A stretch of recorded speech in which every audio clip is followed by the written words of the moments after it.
And secondly, we're so excited for the fantastic lineup of speakers.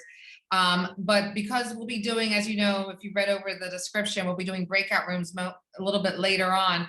We do ask that you write your name in a specific way. And I'm going to put this here in the chat as well. So if you look at my name's Kathy Barch, and then I'm putting a dash and I'm putting an E because today I'm being lazy and I feel like speaking English. So that's my preferred, what I'll probably be speaking in most, English. And then I put here, I'm admin. If you notice, there's a number of us, 5 people that are admins. You'll see, or 6 people that will have admin. And that just sort of signifies if you have any issue, like with the breakout room, or you can't hear something, or you can't find the translation, you can write to us privately in the chat, and that's fine, or if you have any issue. And then I did choose to put my pronouns, and which you may do as well if you like. So I'm going to ask you to write your name, first and last name, and then you're going to put a dash. Put E for English, S for Spanish, and B for bilingual. So please write your name like this. So first name, last name, and then dash, and you put your language. So I'll put English, right? And then you may put your pronouns if you like. I never know, whatever you feel comfortable doing in terms of that. So welcome you to the, and we'll probably be posting things in the chat as we go along. I think the best reference, thanks, Kirthi. And the reason we're asking you, sorry, why are we asking this? The reason we're asking you is because we're gonna have, we have simultaneous translation in the main room right here, and I'll talk about that in a second. But when we go into breakout rooms, only some of them will have simultaneous, not simultaneous, all of them will have, some of them will have consecutive translation, but maybe not all of them, that's why. So we wanna make sure that, people based on their language or in certain rooms so that everybody can fully understand and engage equally in the dialogue. Finally, some of you might be familiar with this, but you should see a globe on the bottom of your toolbar, on the Zoom toolbar. On my toolbar, it says interpretation, and I can click on this globe. I have mine off for now, but you could choose English room if you prefer English. I think most of the presenters are speaking in English. Some are going to be doing both English and Spanish. And then if you want to switch, if you want to listen in Spanish, you can choose Spanish. I believe Anna is translating this. I want to thank Anna Beek and Adam Scott because they're our translators today and they're with us to help us. So again, and I'll say this maybe in Spanish, si prefieres escuchar toda la sesión en español, por favor, escoja español en esta parte que se llama interpretación. If for instance, if Obed speaks in Spanish and you prefer English, then you may then go and choose the English channel, okay? So I think that's it. Did I forget anything, Holly or Obed or Kirthi? Okay, gracias. I'm gonna pass this now to Obed, and I will be continuing to put this in the chat for those of you that might be arriving later, various times. We'll make sure that, again, please feel free to ask us any questions that you may have. And if you could write your name like that, so we can, for breakout rooms, that'd be great. Gracias. And Obed, gracias. Para los hablantes en español, ¿todos entendieron las instrucciones de cómo? ¿Sí? Perfecto. Muy bien. Gracias.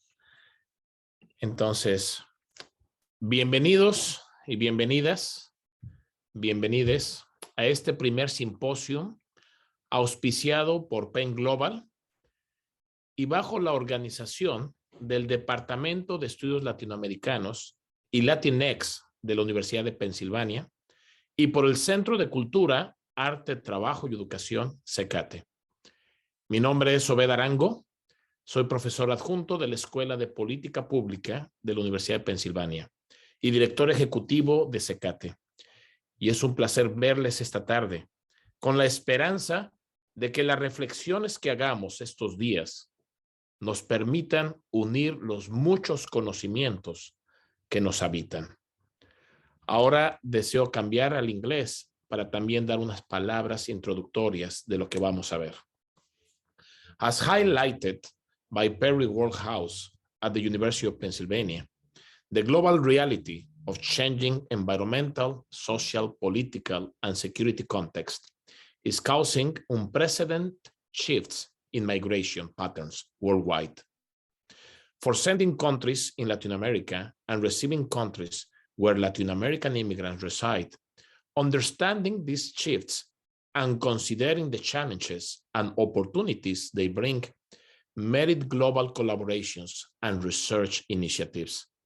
This symposium is one such initiative that builds upon Latin America's long-standing tradition with participatory and action-oriented research methods to explore the following question: how might global partnerships among Latin American and other countries across the globe where Latin American immigrants reside shed light on educational inequities in sending and receiving countries through a focus on innovative participatory research methods? More specifically, through the symposium, our goal is to explore how global partnerships that brings together university and community-based researchers can shed new light on the push and pull factors of Latin American migration to address educational inequities in sending and receiving countries. Finally, we believe the symposium will provide a unique context to consider how these partnerships can create new pathways to more equitable educational outcomes and at home in Latin America and in host countries across the globe. And now I will let you with Dr. Kathy Barch. Hi, everyone. Thank you so much, Obed. I'm just going to say thank you to those people that have made this conference possible. I also want to I know Anna Beek, I want to thank, first of all, Anna Beek and Adam Knott, who are here as our interpreters. Let me make sure everybody can hear me. Okay, Anna, some people were having trouble hearing in the Spanish room. I just want to make sure that it's working.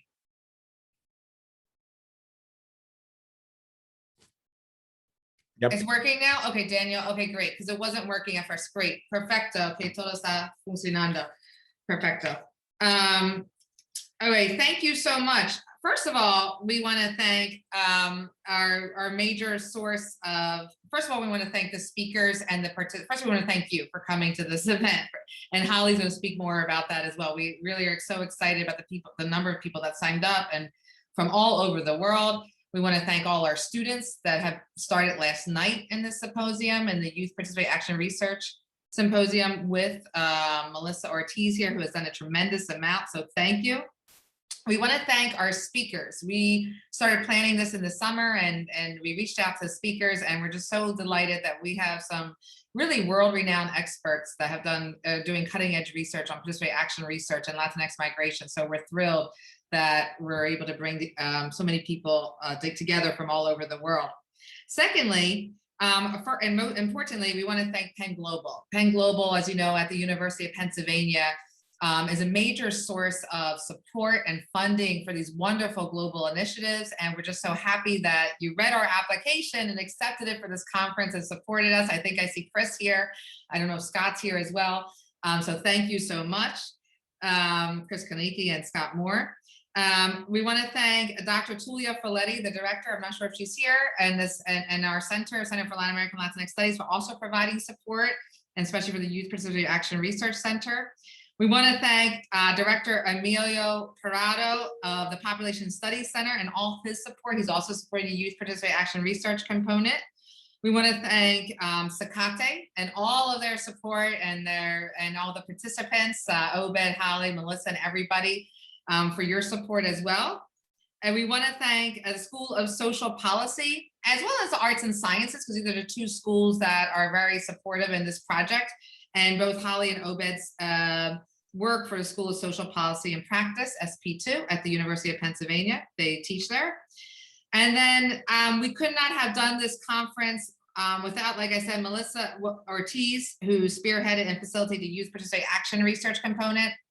Without our tremendous and students, Kirti Jayaraman, I'm sorry if I missed, and Diana Salas, who worked all day. I'd get emails from them at like 1 a.m.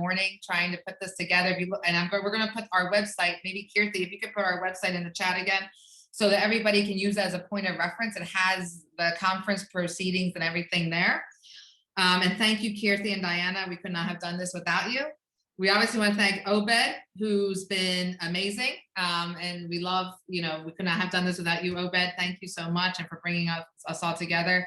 And then most importantly, the head principal investigator on this, Holly, who really was the leader and kept us together and made sure that we kept meeting and organized. So thank you, Holly, for all your hard work and putting together this conference. So again, we'll continue to put things in the chat, especially I think, yes, the website is most important as a point of reference.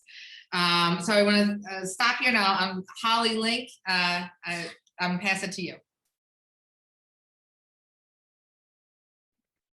Thank you so much, Kathy. And also just a big shout out to you for being the motor behind so much of the legwork on this conference. It's been really great to work with this team, and we're excited to have all of these participants joining us from places like Puerto Rico, Peru, Ecuador, Mexico, England, Ireland, Italy, all over the United States.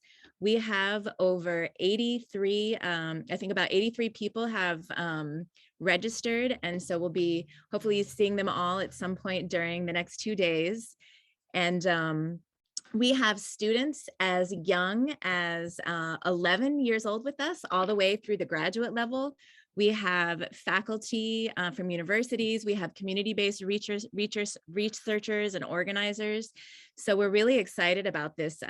University employees and staff, we're really excited to bring all of this group together. So during the conference, we would like to spend as much time as possible in dialogue with each other. And this will be primarily in breakout rooms at the end of each panel. And so for this reason, for each panel, we'll have each panelist speak for about 15 minutes. After the 2 panelists speak, we'll have a short Q&A specifically for them. And then we'll move into the breakout rooms for discussion for the rest of the time. And we'll explain that as we move into the breakout rooms as well. So now what I'd like to do is go ahead and introduce our very first panel for the conference. And this is titled The Legacy of Collectivity and Activism in Participatory Action Research. And we're just thrilled to have Professors Joanne Rappaport and Amalia Dace to share their work with us. And we will start with a presentation by Joanne Rappaport. And she is Professor Emerita in the Department of Spanish and Portuguese at Georgetown University. An anthropologist by training, her interests include ethnicity, historical anthropology, new social movements, literacy, race, collaborative research methodologies, and Andean ethnography and ethnohistory. She has published 5 single-authored books in English. The first is The Politics of Memory, Native Historical Interpretation in the Colombian Andes. The second is Cumbe Reborn, an Andean ethnography of history. The third is Intercultural Utopias, Public Intellectuals, Cultural Experimentation, and Ethnic Pluralism in Colombia. The fourth is The Disappearing Mestizo, Configuring Difference in the Colonial New Kingdom of Granada. And most recently in 2020, the book Cowards Don't Make History, Orlando Falls Borda and the Origins of Participatory Action Research. In addition, her book, Beyond the Lettered City, Indigenous Literacies in the Andes, was co-authored with art historian Tom Cummins. All of these monographs have appeared in Spanish translation in Colombia. And along with Graciela Bolaños, Abelardo Ramos, and Carlos Miñana, she is the author of ¿Qué pasaría si la escuela? 30 años de construcción. A history of the bilingual intercultural education program of the Consejo Regional Indígena del Cauca, Colombia's oldest indigenous organization. And she's currently working with the Altais Comics Collective of Medellin on a documentary comic based on her research on Orlando Falls Borda. So we will turn it over to Dr. Rappaport now. Thank you very much. Thank you for the introduction. Thank you all for all the work that you've done. There's so many of you that I'm just going to thank you collectively. And to the participants, it's really wonderful to be participating in an event that's so participatory. It isn't just someone talking at a screen and then some questions. I'm really looking forward to the breakout rooms. So I'm going to share my screen and we're going to hope that that works.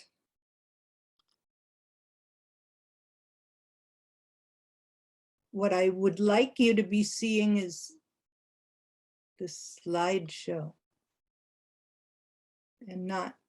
And Joanne, do you see the play from start button on the, there, yeah.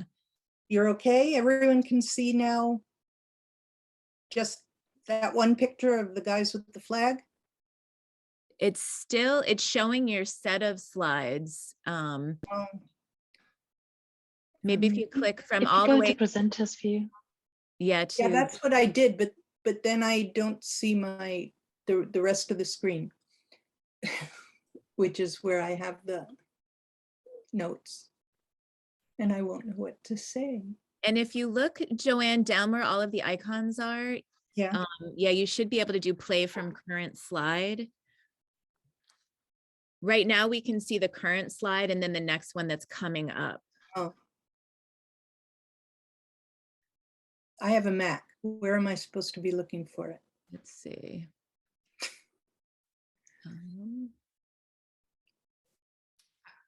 I'm happy to, if you want to send it, we can. Oh, there we go. Yeah, There that's we go. it. Yeah. Okay. Is it still there? It was there and then it left, but Oh, do you see the play from start all the way over to the left on the under the home tab? If you go down to play right there, yeah. There, yeah. yeah, you're okay. Great. Now I can see my notes. Okay. So I think that I was invited in part to give sort of a historical background to everything that's going to be discussed over the next 2 days. So let me tell you about how I got into doing this project, and then I'll explain more about Falls Borda. Over the 90s and the 2000s, I participated in a series of collaborative teams with the Regional Indigenous Council of Cauca, the Consejo Regional Indígena del Cauca, CRIC, and the Association of Indigenous Councils of Northern Cauca, the Asociación de Cabildos Indígenas del Norte del Cauca, ASIN, which are 2 regional indigenous organizations in southwestern highland Colombia. We were studying ethnicity and ethnic politics since the 1991 Constitution, which declared Colombia to be a pluriethnic and multicultural nation. While we were doing this work, all of our team meetings were recorded, and the last person who worked with us on transcriptions started to talk to me about the dynamics of the team, which I couldn't see very clearly myself because I was participating in the team. And this led me to an interest in reconstructing the dynamics of collaborative research. In other words, how do collaborative or participatory researchers interact to conduct research? So it's sort of a step before looking at how collaborative researchers come to know something. It's how they organize themselves. And I decided to look at a series of collaborative research teams in various parts of Latin America. My idea was to participate as a team member who shared my observations with the team, and that would be my contribution to the team. And I began with one of the earliest collaborative experiences. Participatory action research, it was called action research at the time, as it was developed in the first part of the 1970s by Colombian sociologist Orlando Falsborda, in collaboration with the National Association of Peasant Users, la Asociación Nacional de Usuarios Campesinos, ANUC, in the Department of Córdoba on the Caribbean coast of Colombia. A lot of the images you're going to be seeing come from Falsborda's archives, from the graphic histories, the comics that he and his research team published in the 1970s, and from a documentary comic I'm working on in collaboration with Altais Comics, a comics collective in Medellin, Colombia. I'll briefly describe my research in Fal's archives, why his work is still relevant today, and how we're presenting it in comics form.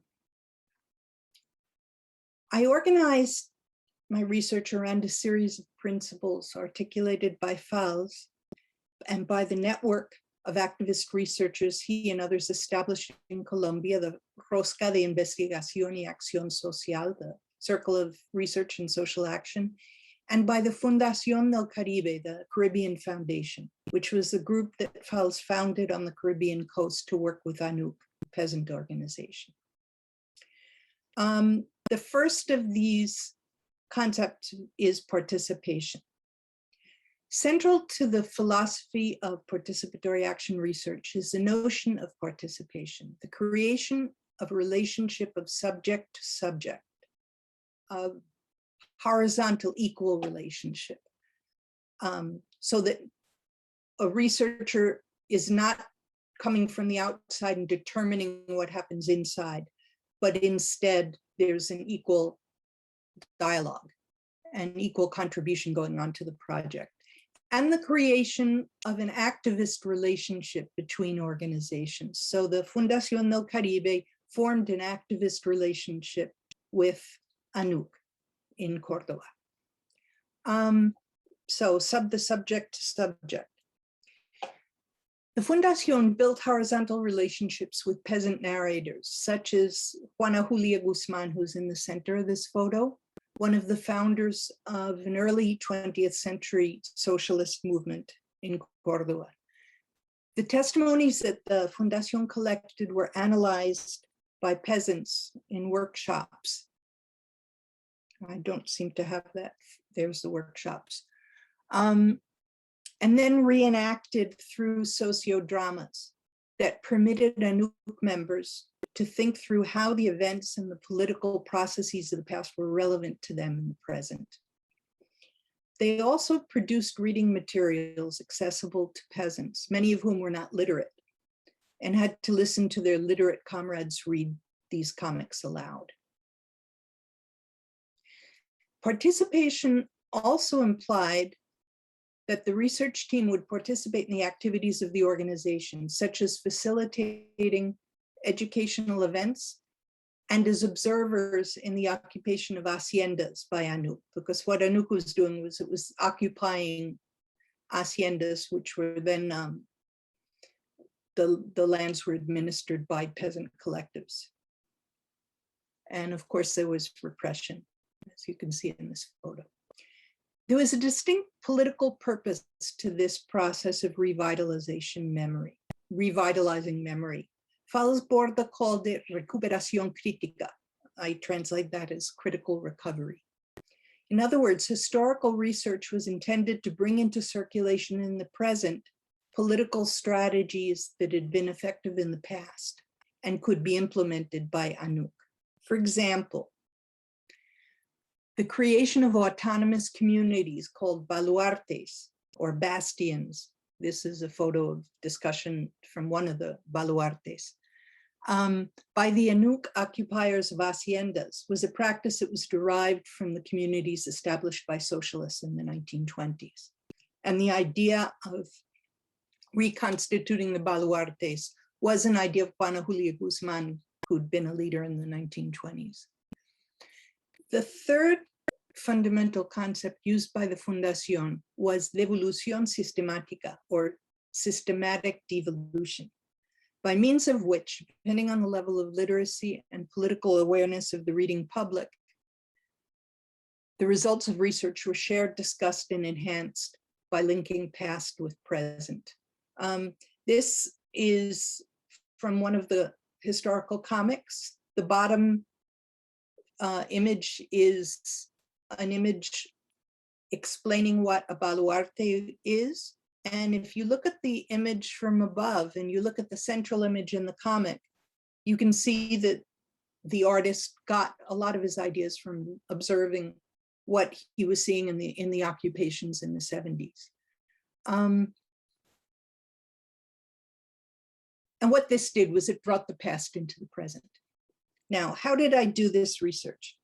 I worked in, Fals left his personal papers in Monteria, the city of Monteria, and the Banco de la República, which is a bank, but it's also a cultural center.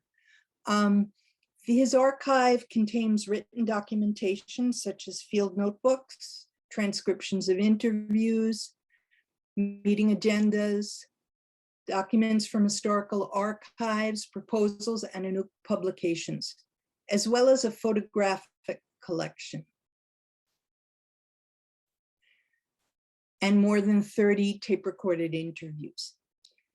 The archive is a combination of the files that belong to the Fundación del Caribe and Fals Borda's own papers relating to his research on the Caribbean coast, which he donated in the 1980s to the Banco de la República. And the organization of the archive revolves around the Fundacion's activities from 1972 to 1974, including land occupations, legal tasks, and names of peasant heroes. It's a very fragmented archive, very incomplete, but massive. There's more than 13,000 folios. Now, in order to make sense of it, I used what I discovered in the archive to provide hints to the Fundacion's political repertoire. What were their activities? Using various means to access it. Note, I'm going to be using panels from the comic we're preparing to illustrate my research process. The coloring is meant to show historical sources. So I triangulated what I found in the archive, or I juxtaposed what I found in the archive in my interviews with participants in the Fundación and my reading of the graphic histories that the Fundación prepared, which compile the testimonies of eyewitnesses to the peasant struggles of the past.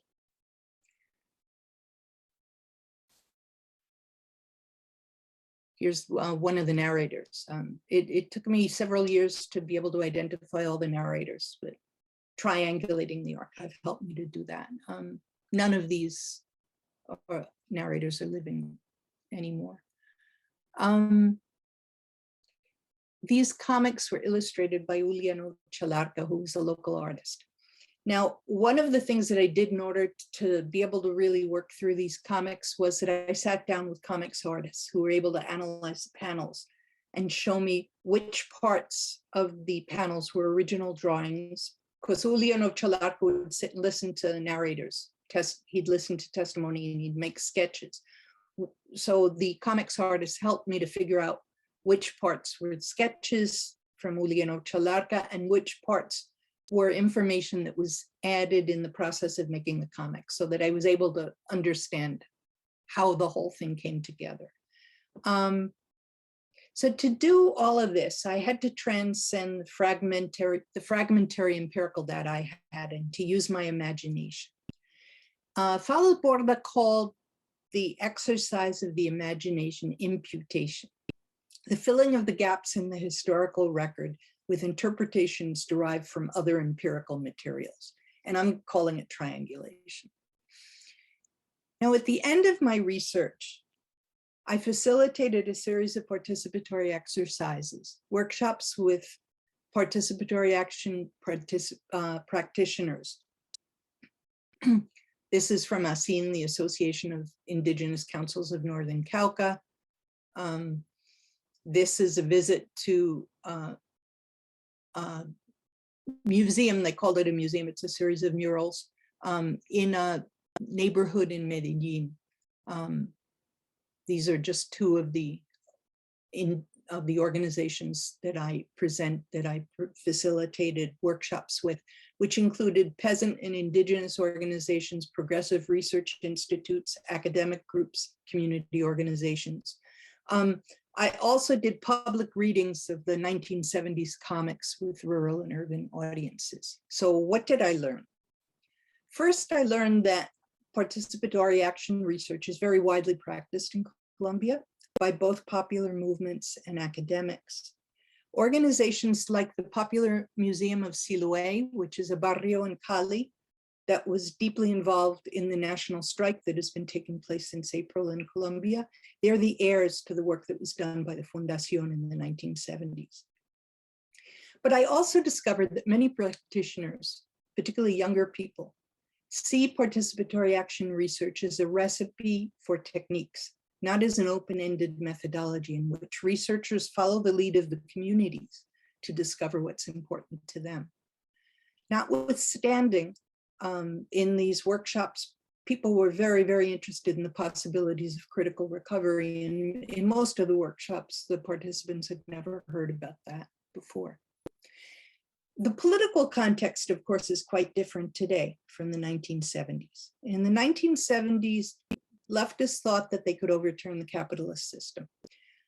Today, the struggle is more localized, more focused on reforms, although the massive participation in the national strike this year and similar actions 2 years ago suggests that there's potential for popular movements to demand wide-ranging social transformation.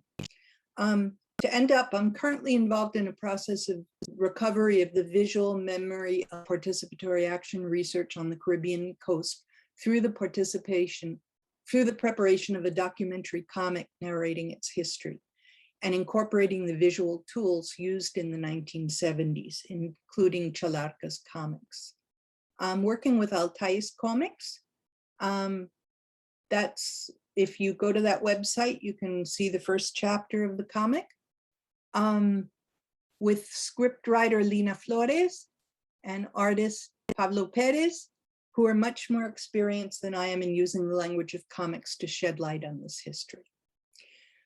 And I'm discovering a lot of new things by working with them. For example, I'm discovering how the comics medium allows for an interpretation that braids together various temporal horizons. The struggles of the early 20th century, Falz Borda's experiences, and my own research. Something that wasn't as easy to do in an academic book. So we're able to show how research is more than collecting and organizing data. You can see this in the following 4 pages from the comic, which juxtapose 3 time periods. Here we have 2 time periods, okay? We have my interview with Falz, we have me in the archive, and then we have the photos and the comics that I used. But then what the comics creators decided to do was have Falz Borda and Juana Julia Guzman step out of the boxes of the archive and start to tell their history. So Falz Borda interviews Juana Julia Guzman in the comics panel, and we see scenes, but these scenes, they come from the early 20th century, but they're actually reproductions of Julian of Chalarca's 1970s comics. I wouldn't have been able to do that in writing in quite the same way. Now, I covered a variety of issues in this presentation. Some of them have a lot to do with the present, and some of them have to do with the past of the 1970s. And I'd be happy to address your questions in either English or Spanish. I can do both. And I'm also looking forward to the group discussion. So thank you very much.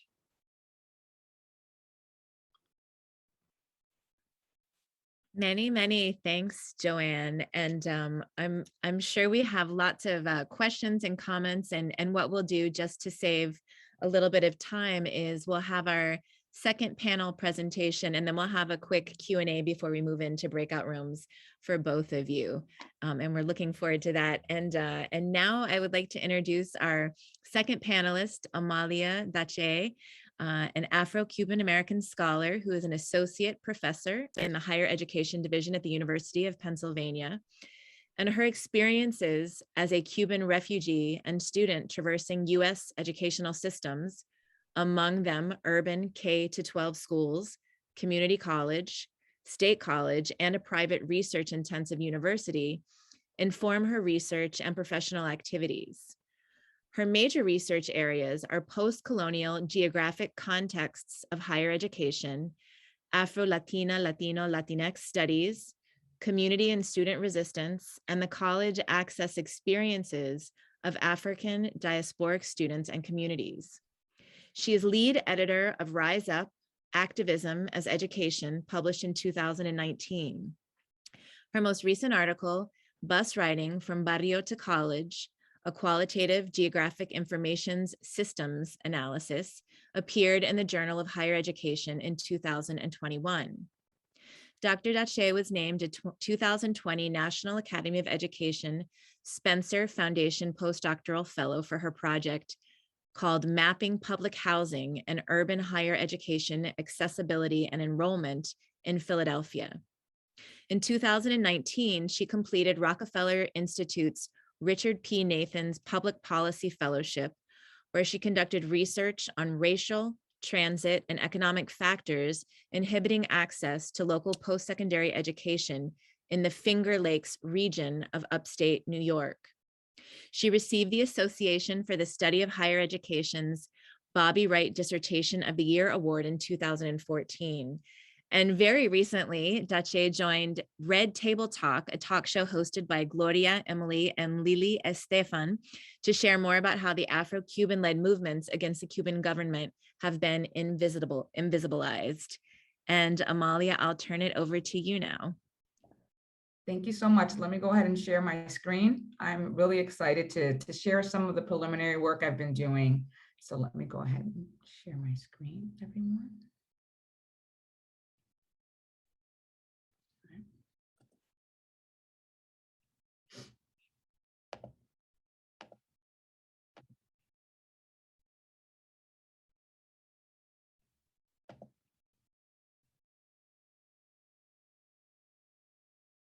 Can everyone see the screen?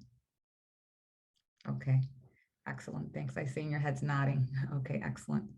So I'm going to present some preliminary work that I've been collecting with my research team from the National Academies of Education and Spencer Foundation project, which Holly mentioned in my introduction, that's focused on looking at public housing and looking at college accessibility in Philadelphia, and in particular, North Philadelphia. That's where I have focused most of the project.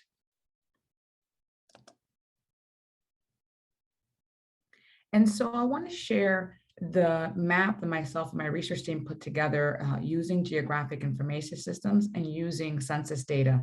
So the project largely is a mixed method study.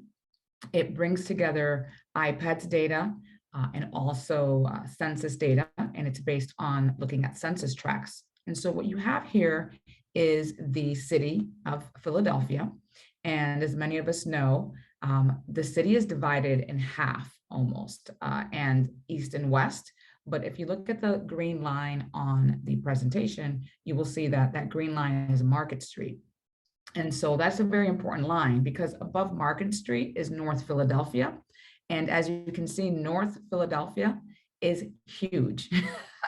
It is very big. And interestingly, when I've learned from the participants of the study, when I asked them about what they consider home, what they consider their residential area, they say el norte. And the norte means really the area that's in this red kind of squarish area here. And this is the Fair Hill area. And so my research is focused on looking at public housing developments in this Fair Hill area. And I'm working in collaboration with ASE, which is a Latinx organization that focuses on affordable housing, and it's part of the Public Housing Authority of Philadelphia. And so what was interesting when I looked at the locale of where the Puerto Rican community is located is that this Norte area is one, large, but this is also considered Norte Este as well. And so what you see here in this map is several points. You see the line dividing North and South Philadelphia. And then you have, of course, West Philadelphia with the University of Pennsylvania is here. And then you have the river dividing West and the rest. And the other points on the map are, you see here, colleges and universities in proximity. So when I first began to do research in urban communities, I look at the demographics of where it is that concentrations of either Latinx or African-American or Afro-diasporic people live. And then I look at where colleges and universities are located. That's the first kind of level of analysis I have when I look at the mapping. And then next, I look at the demographic and actually how it's spread out. So here, what we have when we look at the shaded areas is actually the unsupervised cluster of the demographics related to Hispanics that also identify as Black. So we have the Hispanic Black variable that came out of the 2018 census. And then we have also clustered it with the Puerto Rican variable. And so what you have here is in these darker areas, you have the Hispanic and Puerto Rican variables together. So this is where both variables appear in Philadelphia. And as you can see here, you have overlaps within the North and Northeast, and you have a couple of bubbles in the South and the Southwest, and you have a couple in West Philly. But most of the overlap and most of the Puerto Rican and Afro-Latinx population is in el norte de Philadelphia. We also see here that neither Hispanic or Black population, which is the outlining kind of blue area, is where neither variable exists. And so you can see what's interestingly in Center City and where most colleges and universities are located within the city of Philadelphia and concentrated is where you have neither the Hispanic Black variable or the Puerto Rican variable. So those things are very important in contextualizing the college access environments of Hispanic, Black, and Puerto Rican populations in North Philadelphia. Interestingly as well, and I'm going to go into a couple, I'm going to show you a couple images related to this map. Some of the barriers that we had collecting this data were, as you can see here, I highlighted Aspira City College and Esperanza. These were the two closest post-secondary education institutions within el norte de Philadelphia. And what's interesting is that they are not included in the integrated post-secondary education data systems data. So they don't exist in IPEDS data. So when you think quantitatively, when you want to quantify college access or college access environments for urban communities, if you don't do a nuanced analysis at the county, city, and census tract level, you may not find community organizations that are tied to colleges and universities like Aspira and Esperanza if you don't know the area and you don't do a nuanced analysis. So there are limitations in just having IPEDS or census as a form of understanding issues of access. So again, thinking about participatory action research, thinking about just understanding the educational environments, you have to have very, very valid data that identify, what are the institutions, where are the resources. Just having that information is something that my research team has been working on and trying to highlight and make visible.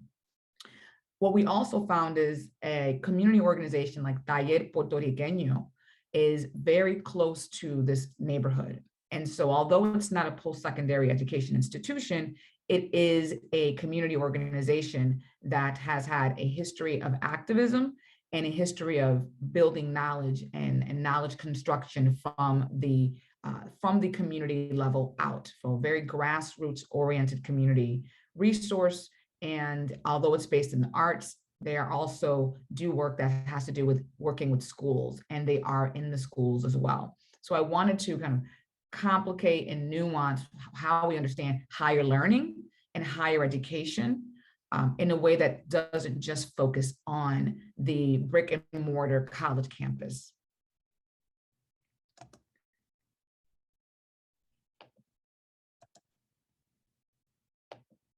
Okay, so here we have an image of Taller Puertorriqueño, as I mentioned.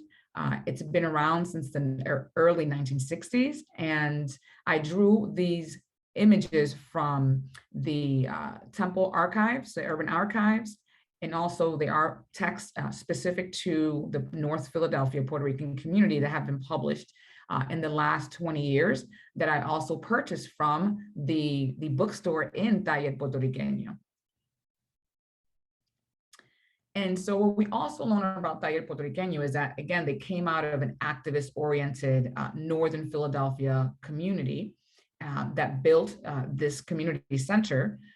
What I also found fascinating when I was looking at the archives is that there is at least about 30% of the images that I observed and my students observed from my research team is that several of the Puerto Ricans that were active in Philadelphia and North Philadelphia were actually of African descent, visibly. So we also have limitations in understanding Afro-Latinidad in the Puerto Rican community because the term Afro-Latino and Black Latinos or Blackness as far as a variable of identity was not common in the 1960s and 70s and 80s. And so we do know now that the way to document the presence of Afro-Latinos in the Puerto Rican community, one is to go into the community and ask questions about identity, but also because of how identity works, you may not see it visibilized in census. And so going into the archives and actually doing a kind of phenotype analysis, which of course there's limitations to that, but as far as trying to make visible Afro-Latinidad, you have to actually go into the archives to actually find images and photos of what the Puerto Rican community has looked like over these generations. And so here we have Gaspar Martinez, who was a part of the Young Lords activist organization that came out of New York City, but was very present in el norte de Philadelphia and very present in Taller Puertorriqueño. Here we have Florentino Figueroa in the 1970s procession. So we have the cultural engagement and religious engagement of norteño Puertorriqueños in Philadelphia. And when you look at the images, you do see that there is a presence of Africanicity, right, of Blackness within these cultural engagements. So again, just pinpointing these overlaps of community. We also know with Puerto Rican communities, in particular with Philadelphia and other urban areas like Rochester, Puerto Ricans and African Americans live in very close proximity and share very similar socioeconomic conditions. In the literature, John Ogbu talks about involuntary and voluntary minorities and how there's different experiences across social mobility for these groups. And so actually Puerto Rican and African Americans are considered involuntary minorities, whereas immigrants like Latinx from countries like South American countries that aren't Puerto Rican would be considered voluntary minorities because they come for economic gain, but they come voluntarily, which makes their, sometimes, we would have to figure this out in Philadelphia, makes their factors of education access and economic mobility may look a little different because of the voluntary conditions of their migration. And so here we have Aspira Inc. of Pennsylvania and here in Philadelphia. This is a community-based education organization, and you saw that in the map as well. It's one of the closest post-secondary options near Fairhill and El Norte. And we have the Aspiro coordinator here with students in 1978, Rosita Achila. And again, what I have been documenting is the fact that these Puertorriqueñas were visibly of African descent and were very very important to the changes in the educational conditions in Puerto Rico, in the Puerto Rican community in Norte, and then just contributing to knowledge construction. And here we have an image of La Protesta de Educación Bilingüe en 1981. So we did a little chronology of the images. And again, the norteño Puertorriqueños of Philadelphia were inclusive of, we're very present in trying to change the educational landscape and be more, and wanted more from the school district, wanted more for their children in relations to bilingual education. So they were really pushing bilingual education in the Norte. And again, when we look at the images, we do see the presence of African Americans and Afro Latinos and Afro Boriqueños in the archival data. So just to give some broad context of what Afro-Latinidad and Puertorriqueñidad looks like broadly in the US, we know that Afro-Latinx people in the US, based on 2018 numbers, are about 1,640,000, and in Pennsylvania, about 67,000. In Philly, they're about 20,000. And so again, these overlap with the ethnic variables like Puerto Rican, Dominican, and Cuban. But Puerto Ricans are one of the more likely groups to identify as Afro-Latino.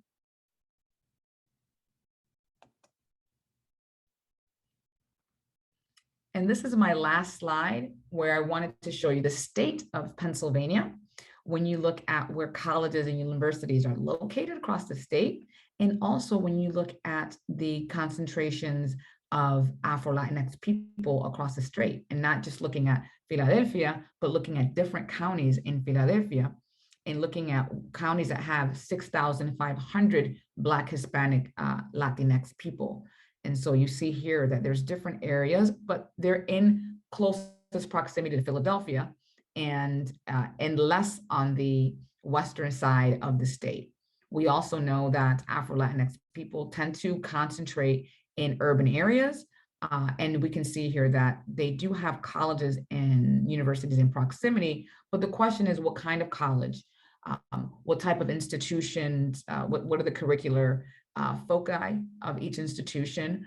What are the financial aid variations across the Afro-Latinx group as far as Pell Grant and different forms of financial barriers that they're facing within these colleges nearby?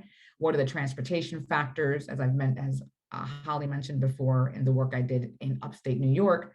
So I'm looking at how to, ask questions about the more specificity, local conditions of Puerto Ricans in the Norte, but also applying different forms of geospatial analysis to really make visible Afro-Latinidad and Puerto Ricanness in North Philly, and also focusing on policies of HUD and housing and federal housing coming out of PHA, and also looking at transportation as far as policy factors that influence college accessibility as well.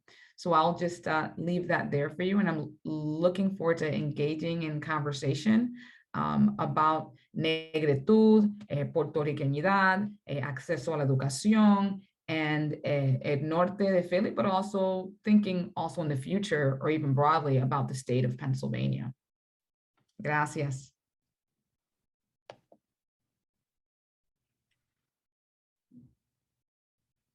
Thank you so much, Amalia. And we have a few minutes if we have either in the chat, or people can maybe raise their hand next to their participant name if they'd like to ask either Joanne or Amalia a question, and then we'll move into breakout rooms after that.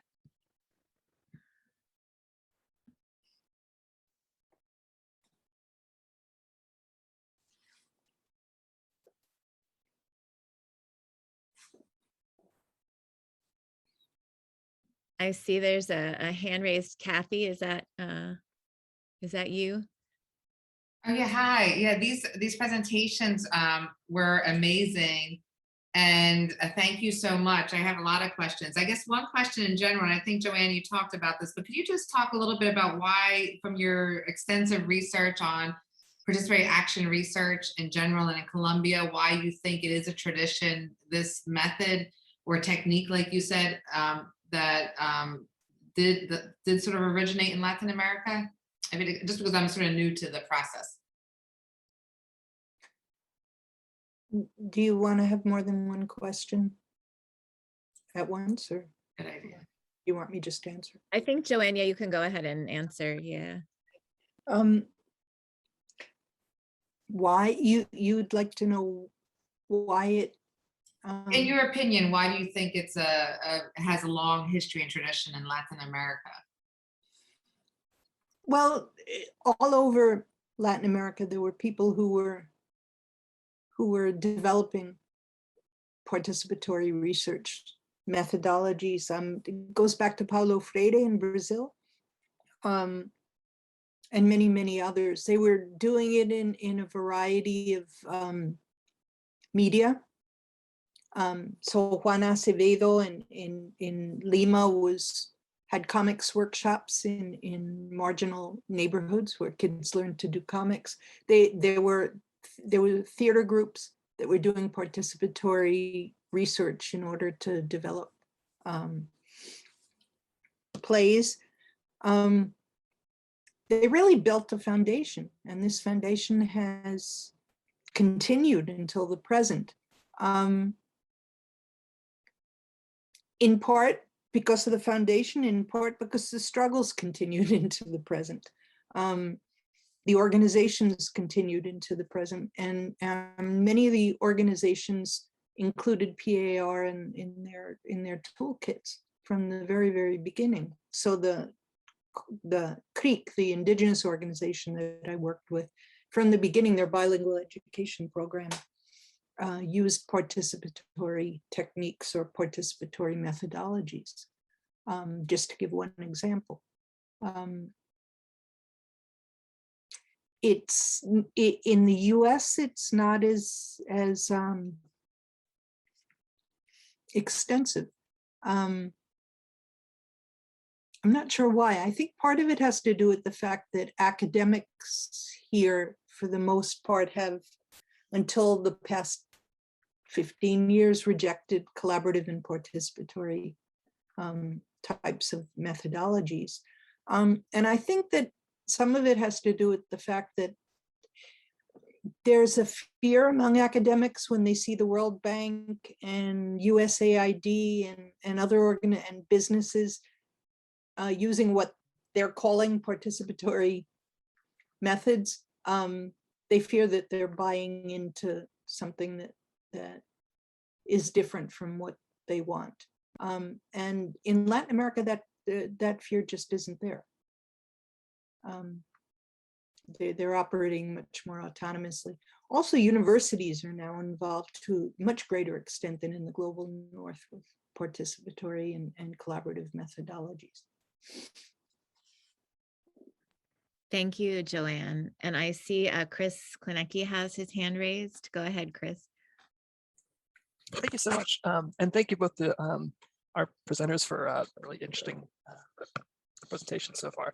I have a question that I think is, at least on the surface, maybe perhaps more directed to Professor Dache's presentation, although Professor Upford, I'd be very eager to hear any other insights you might have from your own experiences and research. And it's, I think, like on its surface about how individuals might choose to self-identify. As I understand it, like that's a pretty key component of participatory research, is who identifies as the community, as part of the community that we're engaging with. And I'm also, as I was listening and watching Professor Dache, your presentation, I was reminded of an NPR piece that was talking about the 2020 census data and how there was an explosion of sort of multi-box reporting since 2010. I think it was 276% increase, which is astounding. I'm going to link the piece in the chat here just for the sake of citing my sources, but was curious to hear from either or both of you about some of your own experiences engaging with communities. What are the sort of, I guess, reasons, pressure points for how people choose to self-identify or not, as the case may be? Sure, that's a great question, Chris, and I'm so glad you mentioned that 2020 article. There has been, I think, a recent article that also came out from CNN specific to the Puerto Rican community. So I'm not sure if that's the one you're citing, but it talked about the 2010 census and the 2020 census and how Puerto Ricans, is that the one, how the Puerto Rican community has now identified more with being mixed race. So unchoosing the white box. Is that the article? Yeah, so it's a similar one. It wasn't the one I was citing, but I think they're talking about the same data. Yeah. Sorry. So in 2021, Puerto Ricans were choosing the white box. But what I also am understanding is that this community is choosing first the Hispanic Latino variable first, right? They always choose Latino Hispanic communities always choose that variable first. And then when they want to identify as race, if they choose a box, they were choosing the white box as their secondary form of identity more in 2010 than they are now in 2020, where they're now either checking two boxes, white and black, or other, but they're choosing the white box flex. And I think this has a lot to do with what I presented today, that one, the proximity to Blackness, US Blackness, right? Puerto Rican communities tend to live in close proximity to Black communities. And because of the explosion of protests post the Ferguson uprising, Trayvon Martin, Black Lives Matter, this has contributed to the more visibility of Afro-Latinx people and Afro-Latinidad.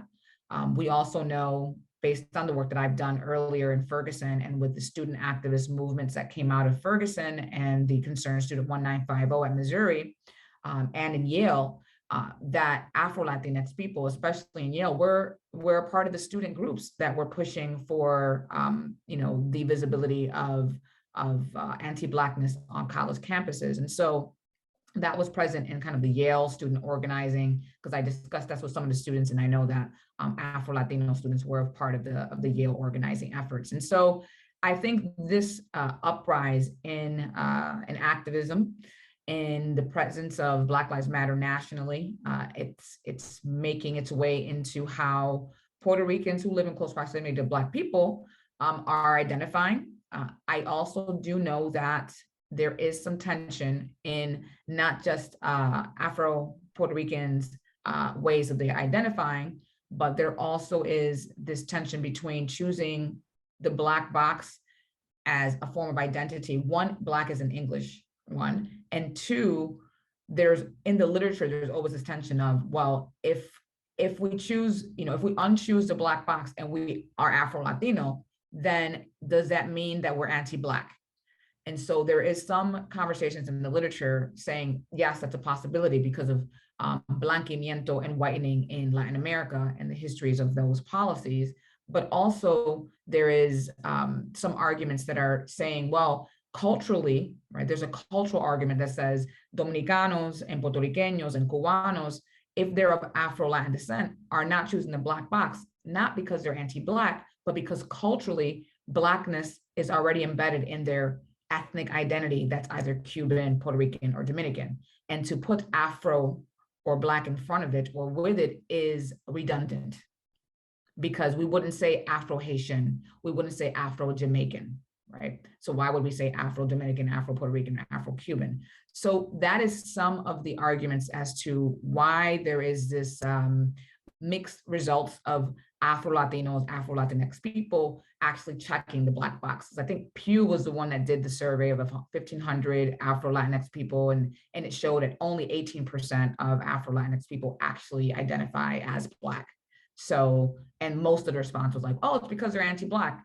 And then it's like, well, it's not just that. I think there's more nuance to it. And there was like a cultural argument related to that.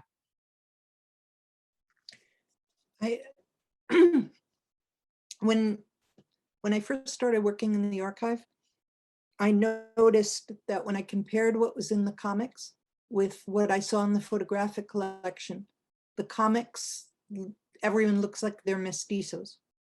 Whereas when you go to the photographic collection, you find out a lot of them are Black. And I remember asking one of the members of the Fundación del Caribe about it, and he said, well, they're not Black. well, then I went to the place where the comic was made and I asked them about it. And they said that Blackness was not central to their struggle in the 1970s. But of course they knew they were Black. And I think it depends on the place where this work is being done. So of the 4 comics that they did, one of them was done in the Department of Sucre, where there was in the colonial period a huge palenque. In other words, a place where escaped slaves made their lives in autonomous communities. And there was very much of a consciousness back in the 70s of Blackness, which has grown throughout the country after the 1991 Constitution, which led to the construction of a series of laws permitting Black communities to own land as communities. And a lot of the influence of how they got there came from the indigenous movement, which since the 70s has been very strong in Colombia. But we also know that race works differently in Latin America than it does in North America. It's much more fluid. Although I don't think anymore that in Colombia, people say that there isn't racism. I think people started to realize, yes, there is. Even if there's a whole spectrum of colors and complications of identifying exactly who you are. There's a question on the chat. Yeah. Should I read the question? Yeah, that would be great, Joanne. And then maybe we'll take one more by Dominic. I see his hand raised, and then we'll move into breakout rooms. This is from Davi Lemos. I'm curious to know if they frame it in Latin America as PAR or if there's another language to refer to these methods and techniques. I remember you mentioned that they see it more as a way to learn new techniques rather than a methodology itself. Investigación Acción Participativa, IAP, lots of people use it, but there are other methods that are also being combined with it.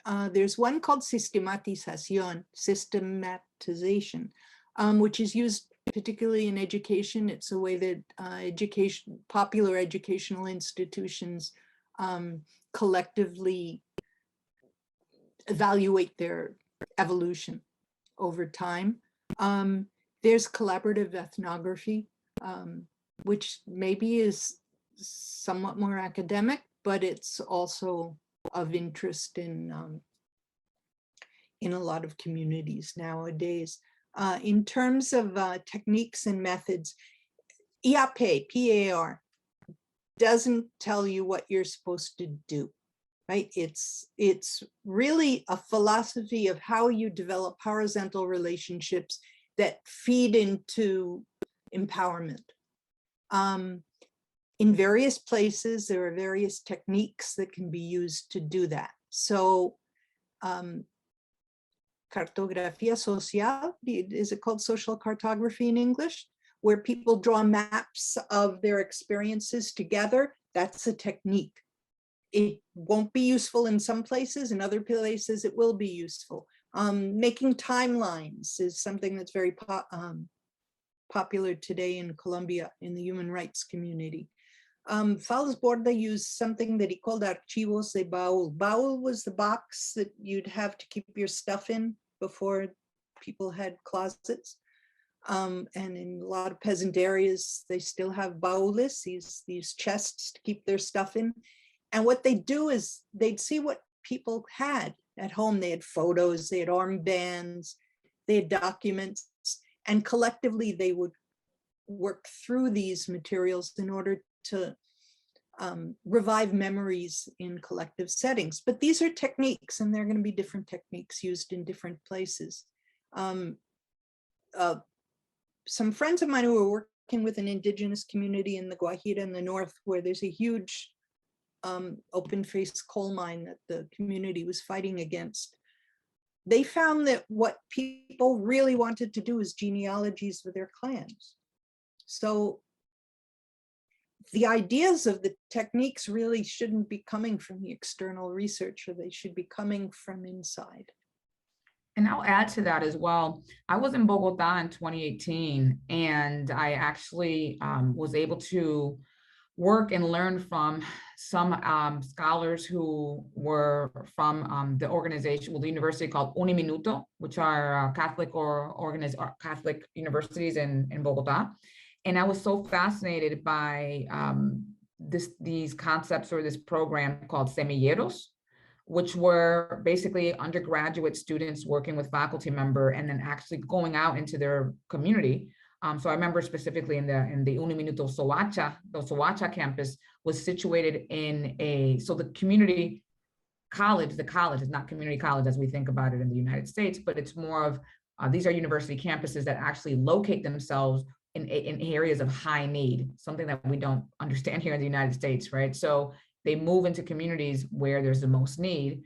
And so with these semillero programs, which are very similar to PAR, they have undergraduate students doing research with faculty about their local context. So they would go and do questionnaires of lactating mothers, for example, and ask lactating mothers of experiences of domestic violence in their homes. But because they live in the community, they live, these are their neighbors, it was very participatory, and it also was embedded within the university curriculum, and in particular in Soacha and Bogota. So yeah, I've also had that experience, even though I haven't done research on that. I thought that was fascinating from a higher education lens. One tiny thing to add there, when Fallis did this work in the 70s, there was a real gap between the people who were on the research team from outside and the peasants on the inside, in terms of class, in terms of education, in terms of literacy, in terms of all kinds of differences. But when you look at community organizations today in participatory research, you find that it's community people who've gone to university who become the research team, which changes the equation to a great extent. Thank you both. And Dominic had a question that that kind of goes back to the racial identity discussion, but he said that he could further explore that in the breakout room discussions as we're running low on time. So I'm putting a link right now to a Google Doc that has some potential discussion questions. We are going to move into 5 different breakout rooms, and each room will have consecutive translators and moderators. And we will, let's say that we'll come back at a little after 4:30. We'll have a few minutes of share out, and then we'll take a break before we move on to our second panel. Make a comment in the chat or a comment to the whole group before we'll take about a 5-minute break and then come back. But would anyone like to share an important point or a comment or a response to the discussions?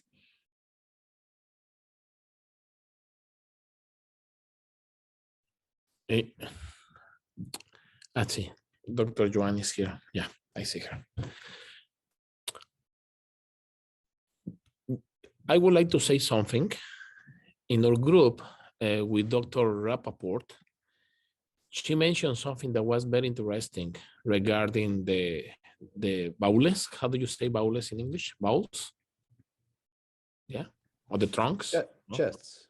No, chest. Or trunk. In how she was explaining about a comic, no, that they were trying to see for 2 pages, no, Dr. Rappaport, and it took long because people were seeing what objects were included or what things were included. That's right. And those elements as a data, no, those elements as a knowledge, no, emerging from and not necessarily like a data as we see it as researchers, but actually as a knowledge, no? And it made me think that many times in participatory action research, we think that there is only one outlet in the ways how research has to be presented, that many times takes the shape only of the academic, but there are many other ways, no? And it made me think in the painting that I have in the back, no? that it was done by the community based on the research of the community about immigration. No, more than 60 people work on this mural. But that was enlightening. Thank you, Dr. Rapoport, for those commentaries in our group. No, I think that was tremendously valuable, not to frame research, participatory research only in one way. No.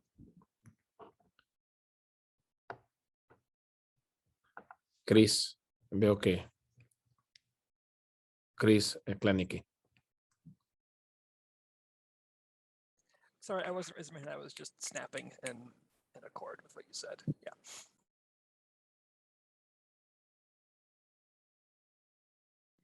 Well, why don't we, go ahead.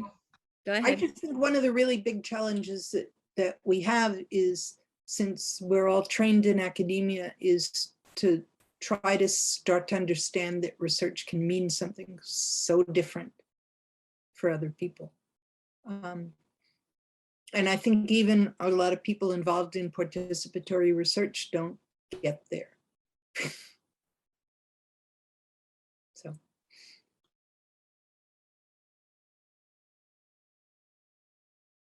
Thank you, Joanne. And again, thank you, Joanne, for your talk, and Amalia for your talk, and for these rich discussions. I see we have a lot of notes already on the Google Doc that are really helpful. Any links you want to share, additional information, you can please do that on that doc. And it's 4:36 right now. Can we take a 5-minute break and be back here a little around 4:41? Thank you, everyone.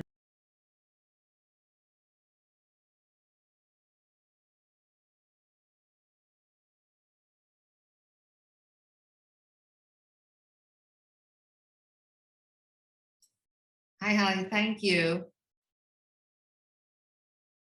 I'm putting some of the notes, and Daniel can help me, and I don't want to misrepresent. So if from the journalist and also a professor right now at the University of Pennsylvania. So welcome, Obed. He'll be the moderator for this panel.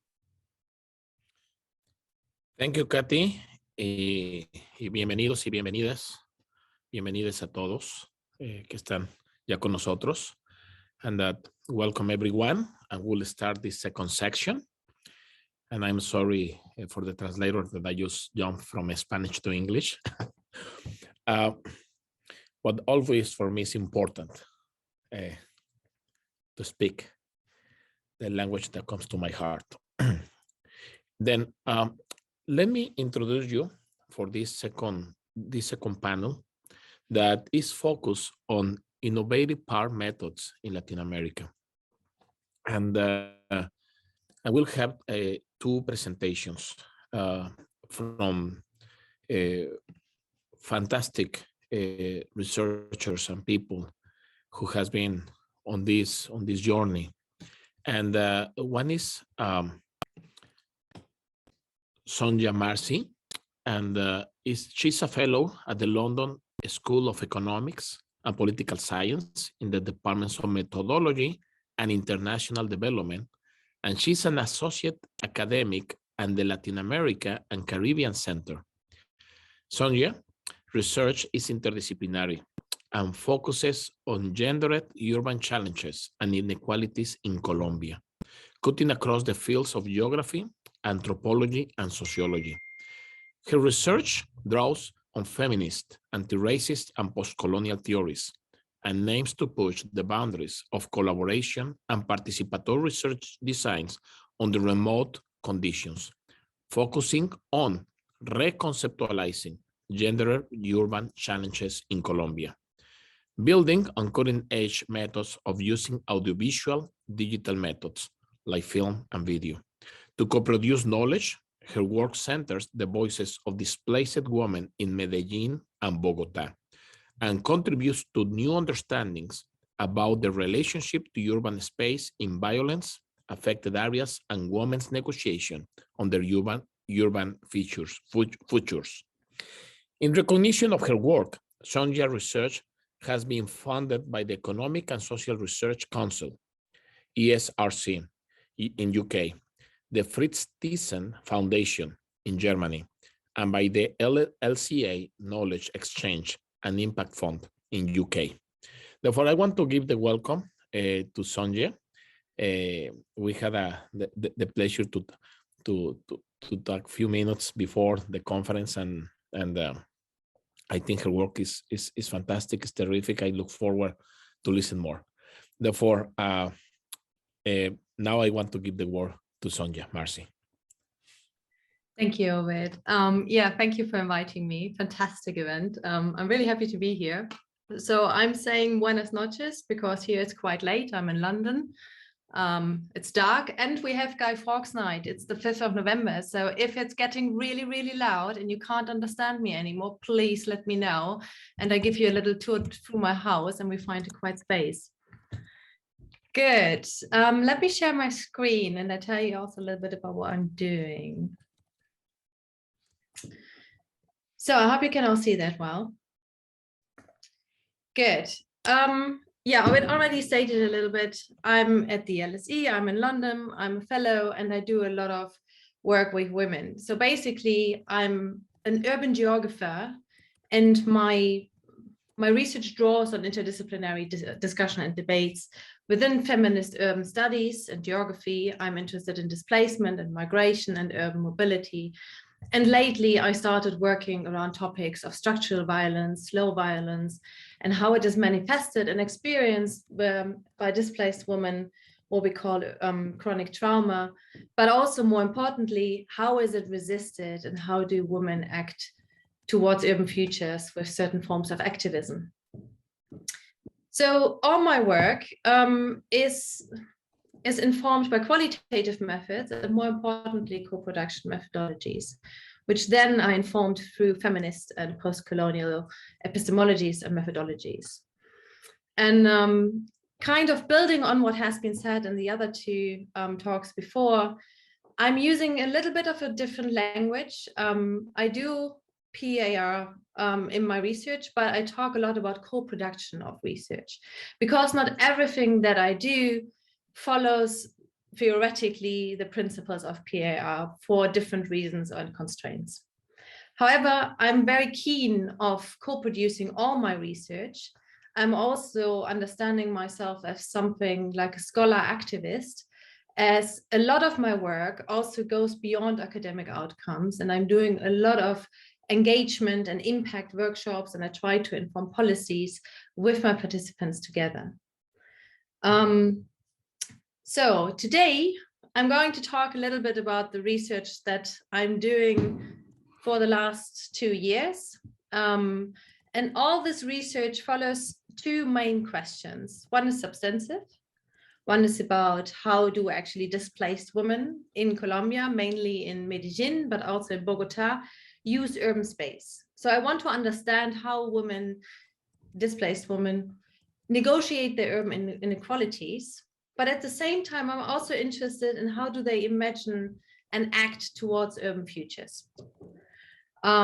This all has its origins in geography and the right to the city, where theoretical discussions already criticized that there's no gender lens within this analysis of the right to the city, or let's say there's a lack of it still. But also we know that especially urban areas become urbanized through a lot of migration, and in Colombia through its history, through displaced populations as well.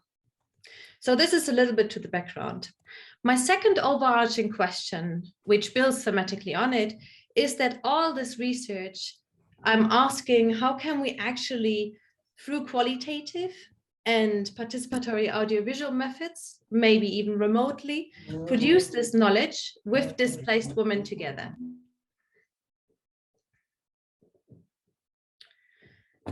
So let's go a little bit into this. What actually does that mean? So in 2020, I intended to go to Colombia and do a participatory video research project. Basically, we had already booked everything and we were ready to go. And I'm working with filmmakers in Colombia and the UK. So we had the equipment and we wanted to go, but then the pandemic hit. And obviously through travel restrictions, I was not able to go anymore, but didn't want to stop the research. Like having had the commitment with the women I'm working with, I was very reluctant to post or to postpone or to halt the research, but I also didn't want to shift to extractive qualitative methods, because often when we have emergencies or disasters, what happens is that we often shift to more extractive forms of surveys or in qualitative senses to interviews. However, we also know that women, especially displaced women or migrants, are the most affected during disasters and emergencies, especially in the global south, and their voices are rarely included into emergency responses. So I was very keen to think about how can we continue then? Sonia? Yeah. We just wanted to make sure that do you want to advance your slides right now? Some folks are wondering if you're showing different slides than just the first page. You can't see them? We're seeing just the very first title page right now. Let's see, that's very weird. Huh.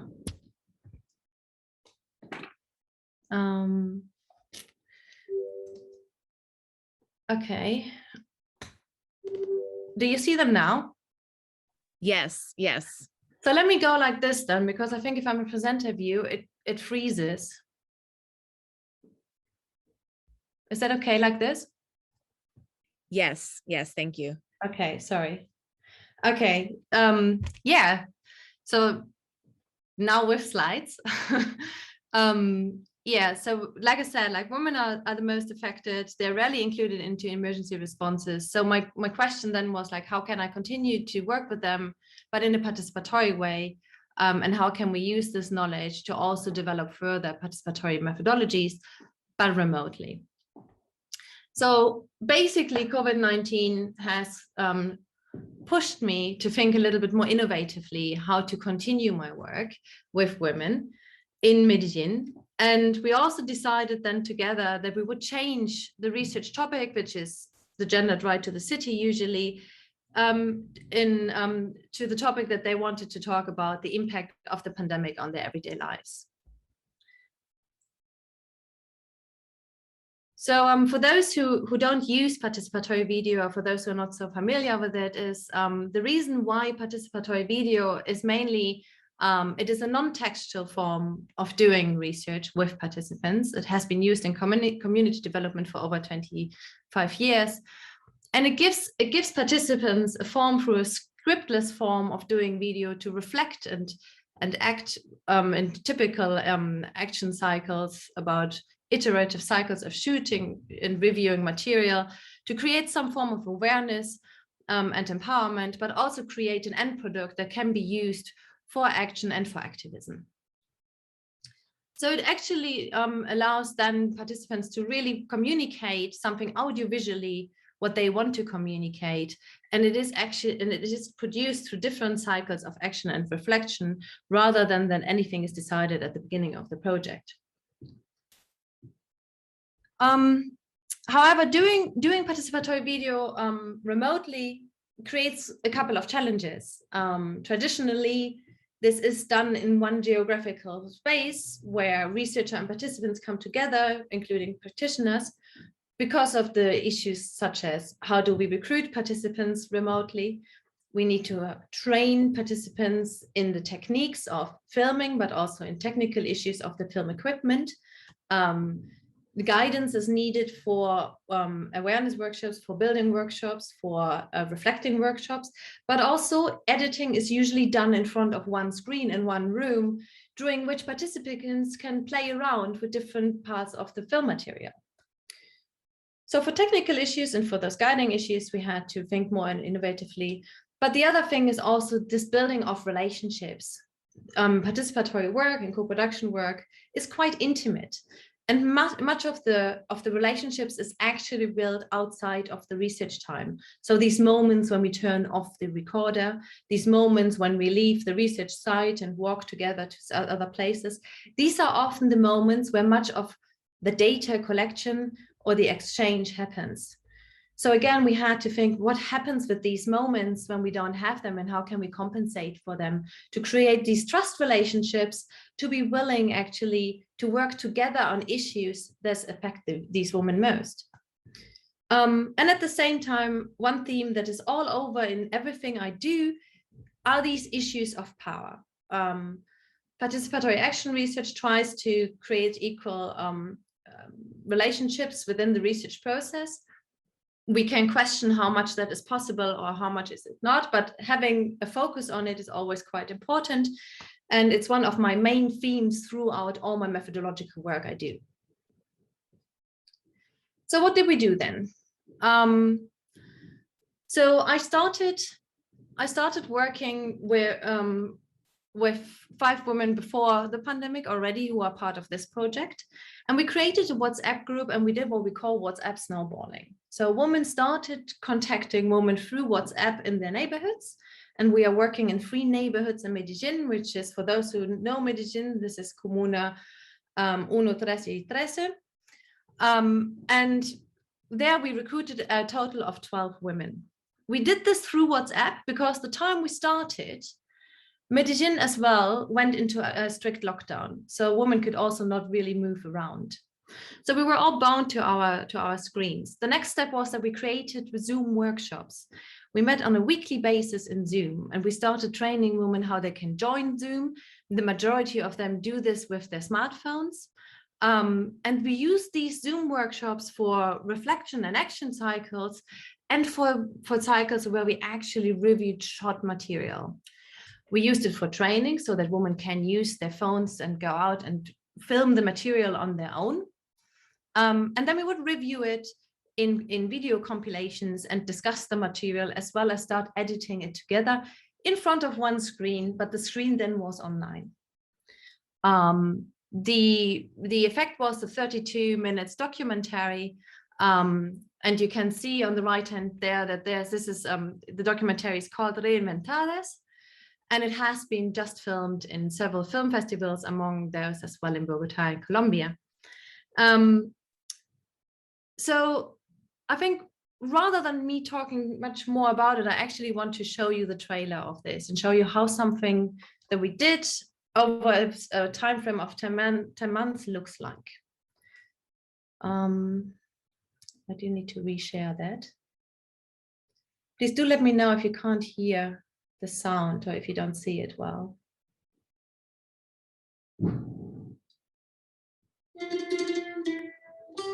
Yo tenía un celular que lo tenía dañado.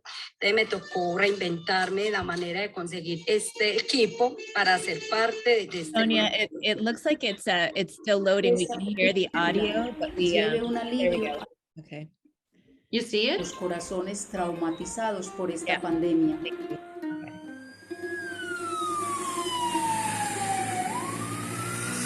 El gremio de la música totalmente desempleado, entonces esto afecta también a la familia extensa. En varias ocasiones ha tocado poner el trapo rojo. Cuando se observa el trapito rojo es porque hay gente en dificultades, es gente que necesita algo para comer. Tenemos dificultades para salir, porque nos digan algo, que cuando menos piense se encienden balaceras, que nos digan para adentro, no pueden salir. Entonces, ese es el temor mío de las fronteras invisibles. La violencia se refleja en algo roto. Es un daño que nos queda a las mujeres para toda la vida. Todas las noches hay oscuridad, pero tenemos la esperanza de que el sol sale y todos los días ha salido. Entonces no, ánimo, esta pandemia no nos va a acabar. Queremos decirle a la ciudadanía que los bordes y laderas también los utilizamos para sembrar comida, para construir la paz. Queremos contarle al mundo que las mujeres somos echadas para adelante, que las mujeres somos resistentes y las mujeres somos memoria. Para reinventarnos y encontrar una salida, de seguir con nuestros sueños, continuar con nuestras vidas y mirar por la ventana disfrutando del paisaje, tratando de asimilar lo que al momento ya no encaje. So this song, by the way, has been composed by one of the women's participants' friends just for the film. And this is, like I said, a 32 minutes documentary we created completely online.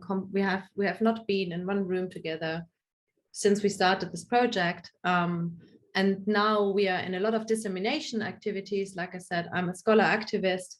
So we use this work to disseminate their everyday lives through the pandemic, but also this film is highlighting a lot of the urban inequalities they are struggling with currently. So we use those to show in community events in Medellin, in international film festivals, but also in Latin American ones. And basically, it has become a little bit of a dissemination tool for the women themselves and their own territorial community work. So, I know my time is going fast. I just want to show that, and probably Ovid can talk to that as well. Filmmaking is not always necessarily a good option for participatory action research or for co-production research because it's quite time and cost intensive, and money is often what we don't have. So I thought more creatively about how can we use audiovisual methods differently remotely. And this is absolute work in progress. It goes on for a couple of weeks. I was able to restart another research project, again with women in Medellin. And this is about the gendered right to the city and their urban futures and the imaginaries about their urban futures. And what I decided is that we can use this form of making videos or using the smartphone as a remote, maybe data collection tool. I continue doing this. So what you can see here is that we use quite traditional methods of map making or using silhouettes for embodied feelings and expression of it. But we also use videos in which we discuss themes in Zoom workshops throughout the week, and then women start reflecting through what we call talking heads, selfie videos on these issues, and they send these to me per email, and we rewatch them and discuss what we want to reflect on and the themes we decided on. So like I said, this is absolute research in progress, so I can't really tell much about the outcomes. But what I think might be quite interesting to reflect on is, like, while I do believe that remote participatory research has a future, and we need to think more about it for reasons of I personally think for shifting power towards local participants and collaborators, especially in global north, global south, transnational research. It also obviously is something we have to think about for climate change reasons, and especially for moments where we have disasters and emergencies and we cannot co-produce knowledge in any other way. However, we still have to ask how much participation and action is then possibly if we are using remote designs. So I'm gonna leave you there with this question. And I'm happy to answer any questions you have. And sorry that it was a little bit rushed. Usually I give this talk a little bit longer.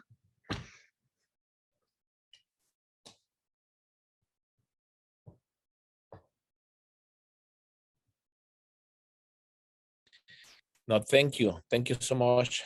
Sonia is a fantastic project and really interesting, and especially during the time of the pandemic. Then I look forward really to watch the documentary. But now I will say we will give time to Claudia, and then we'll take some questions, and then we'll go to the groups. Okay, then I will tell to the translators, I will go to Spanish for a little bit, okay? Then for the translators to be ready. Y también, and also for everybody who speaks English to be able to use the globe, okay? Muy bien. Quiero dar la bienvenida a...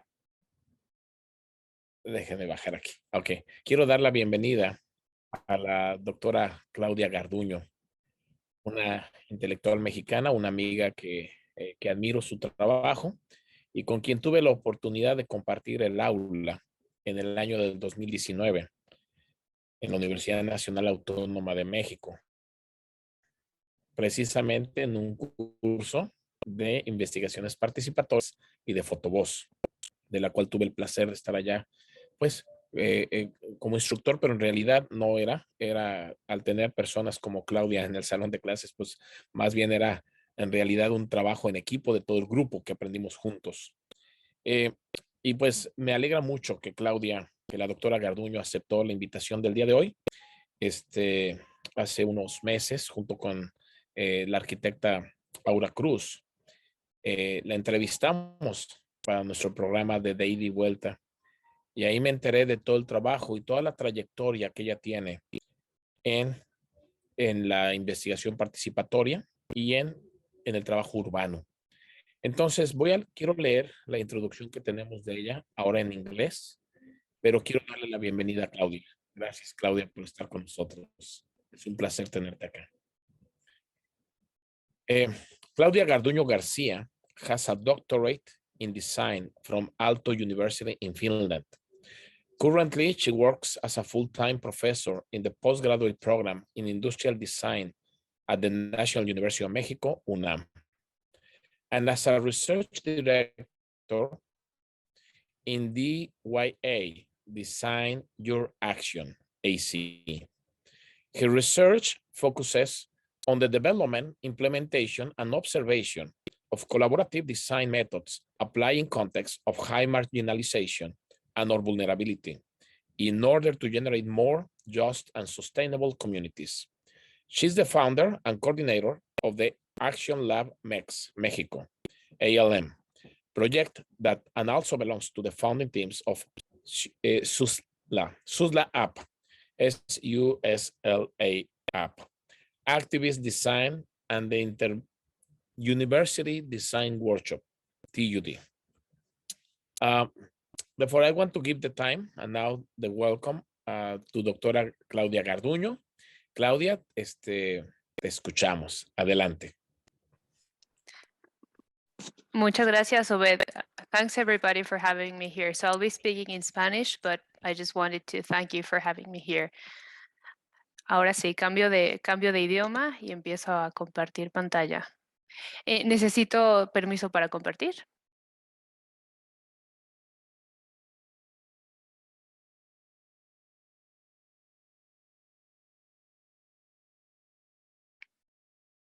Pero si quieren, mientras me van dando el permiso, les puedo ir platicando de qué va esto.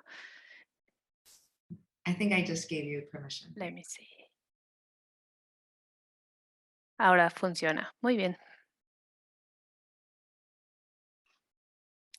Entonces, el día de hoy vamos a estar hablando de el diseño como libertad, que es el título de mi tesis doctoral.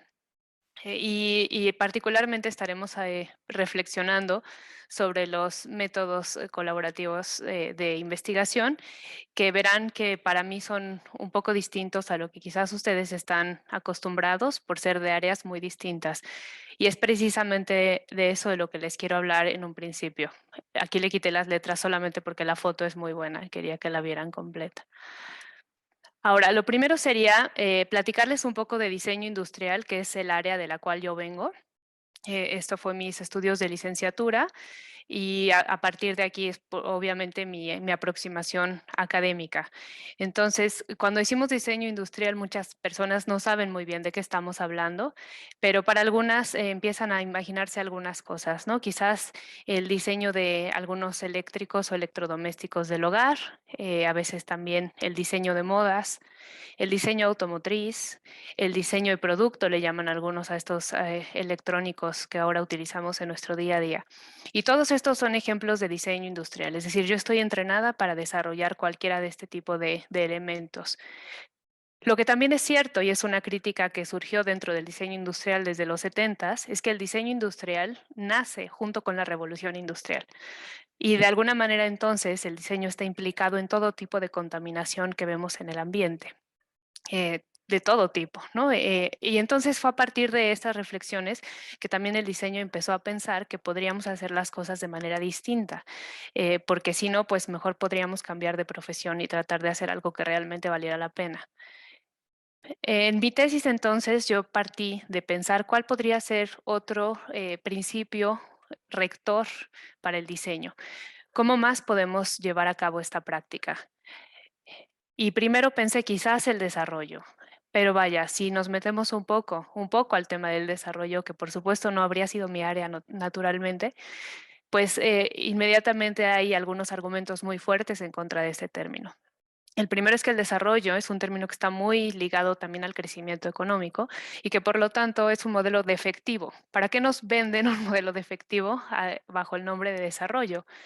La segunda es que es un concepto elitista, ¿no? En las palabras de Leopoldo Sea, es un proceso civilizatorio que viene desde la Grecia antigua, donde realmente de lo que se trata es de hacer que los otros, los que son distintos, se parezcan más a nosotros, ¿no? Los del occidente, los que fueron cristianos, los que fueron europeos, los que son primermundistas y los que hoy son desarrollados.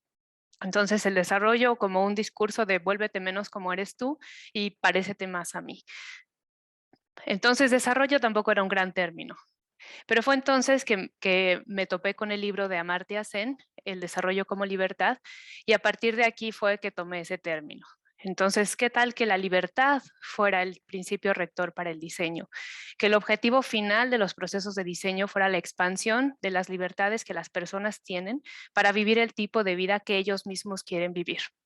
Y esto resonó mucho conmigo en ese momento también estando en Finlandia y pues de alguna manera encontrándome con estas pues experiencias donde el europeo siempre creía que nosotros queremos ser más como ellos.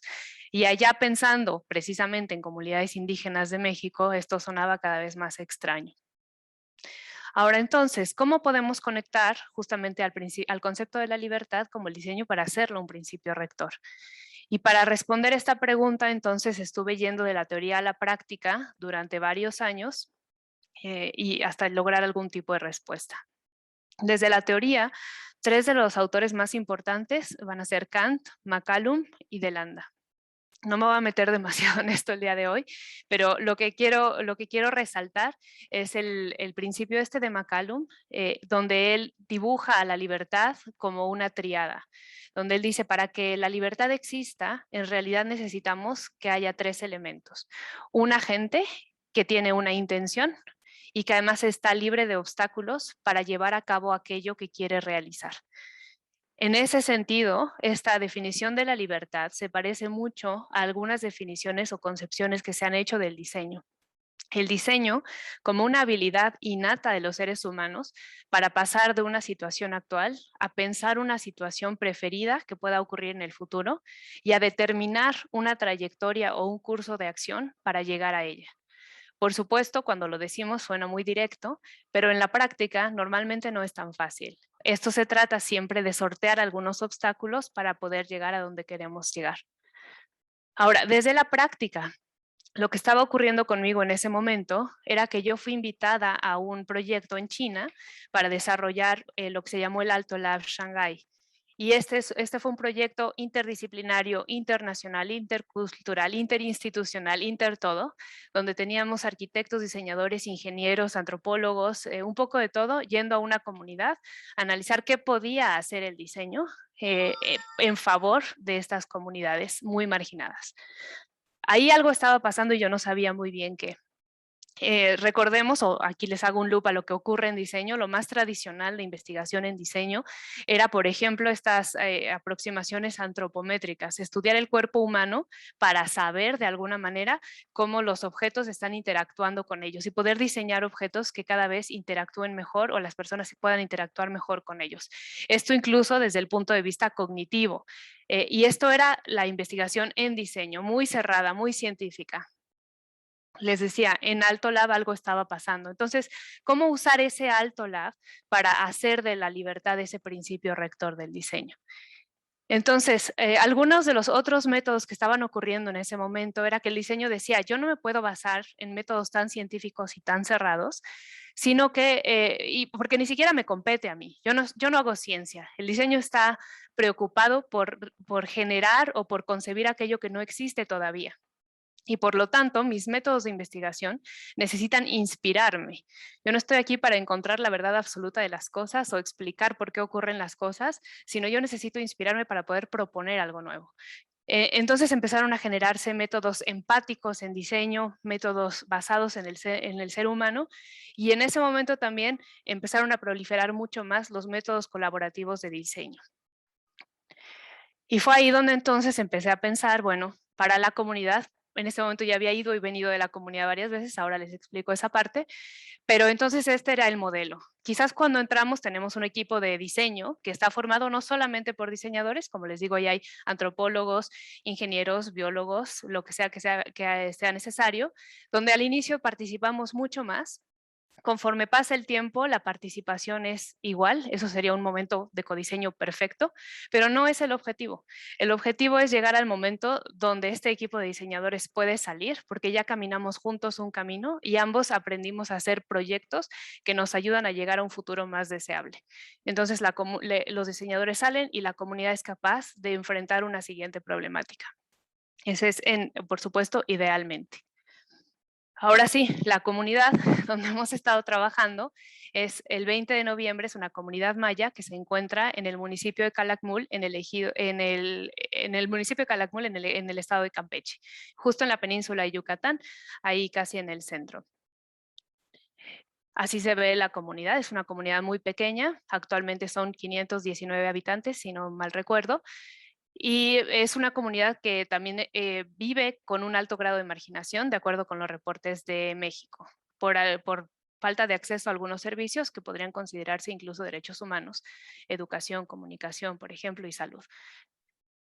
Nuestra manera de actuar entonces es armar estos equipos. Este es un diagrama que resume los participantes hasta el año 2015, que es lo que se reporta en la tesis, donde tenemos en azul todo aquello que son diseñadores. Entonces necesitábamos nosotros sembrar personas que estaban acostumbradas a generar estos procesos creativos en toda la red. Pero todos los demás son, como les digo, personas que vienen de disciplinas muy distintas. Y mapeamos aquí también personas de la comunidad que se coloca siempre al centro, que tienen algunas esta mentalidad de diseñador. Artesanos que siempre están inventando nuevas piezas, por ejemplo. El proceso de la tesis también me llevó a dividir el proceso de diseño en etapas, del diagnóstico a la conceptualización, a la implementación y a la evaluación.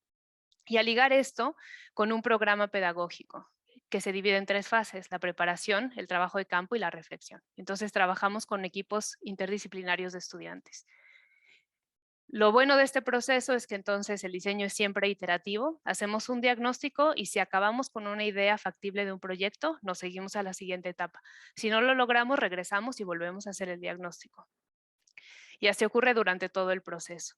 Y este proceso pues lo hemos estado haciendo por hasta el momento 9 años.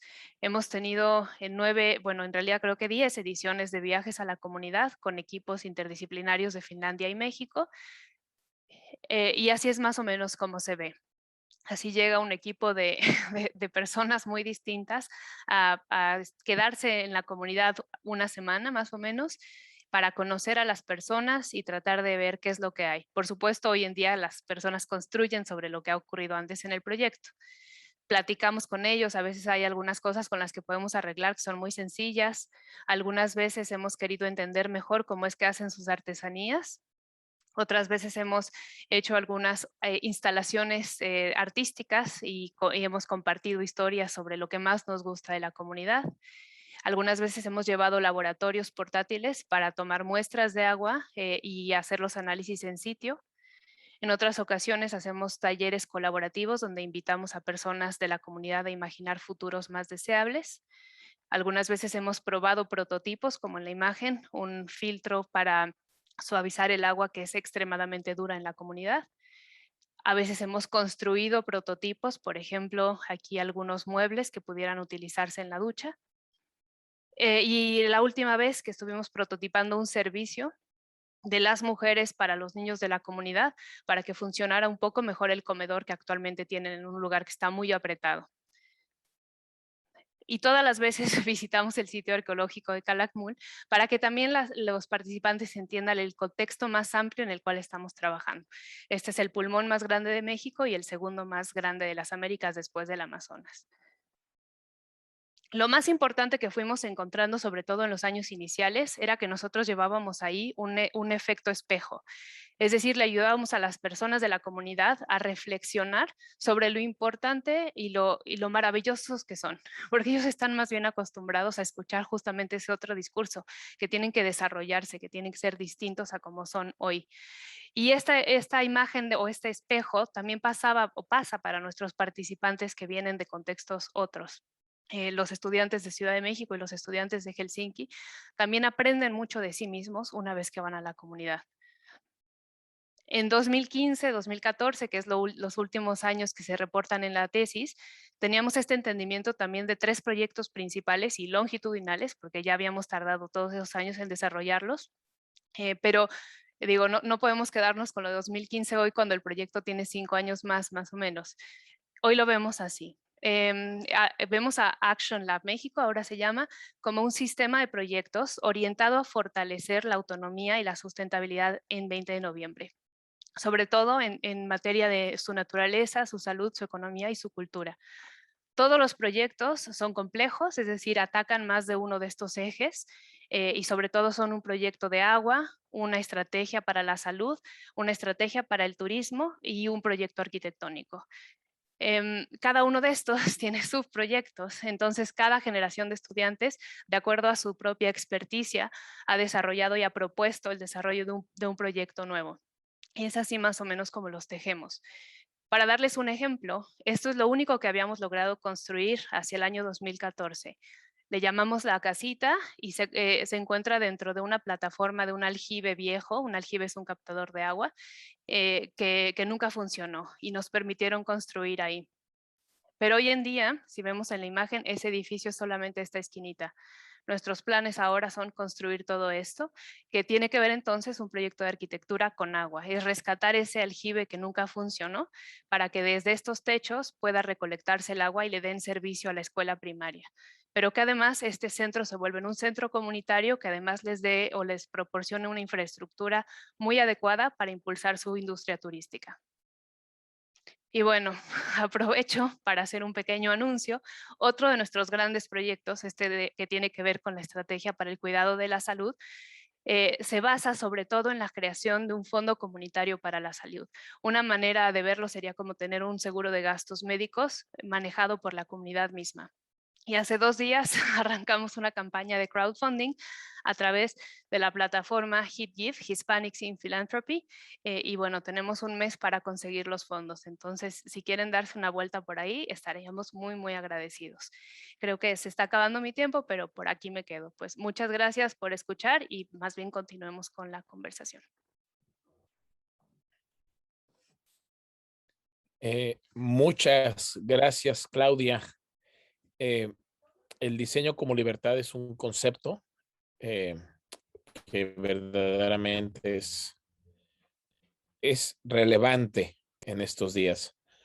Thank you so much, Claudia. The concept of design as freedom, as liberty is so relevant today. And maybe in Quijote, like in Peru, in Puente Piedra, and here is Eddie Ramos. And because what you are doing there in Campeche, I think it can relate with many other communities in Latin America. And therefore, we have time for few questions before we go to the groups. Therefore, that we have any questions that we would like to make, whether to Sonia, Marcy, or to Claudia.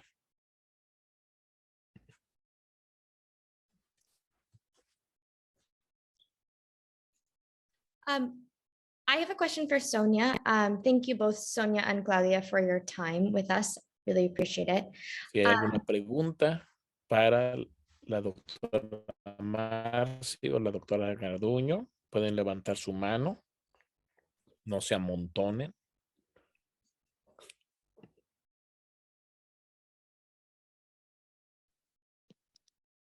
Déjame revisar el otro. Okay, Liv. My question is for Sonia. Adelante, Liv. Go ahead, Liv.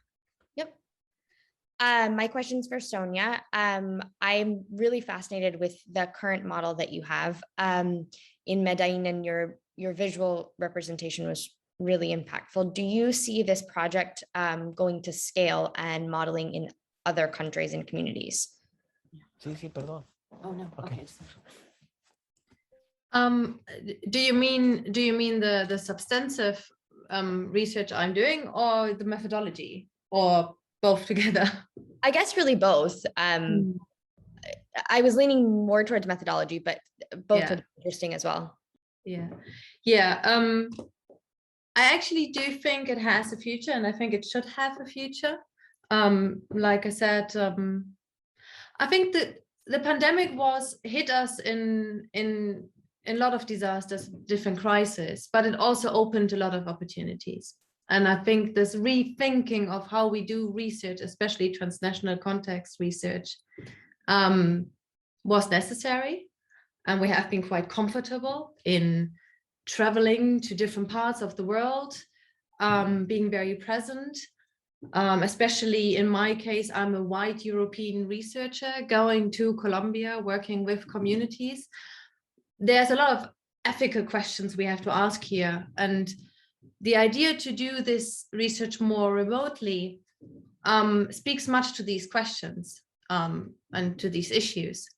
So I'm not even sure if it needs to be digital, but I do believe that the future is in local collaborations and how we actually do these, and how we then still have participatory research.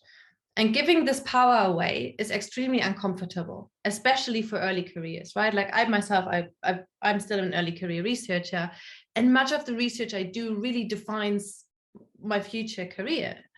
But I think we have to get more comfortable with these issues, because the whole idea is when you do what I do, that we want to create impact that goes beyond the academy, and that means giving power away.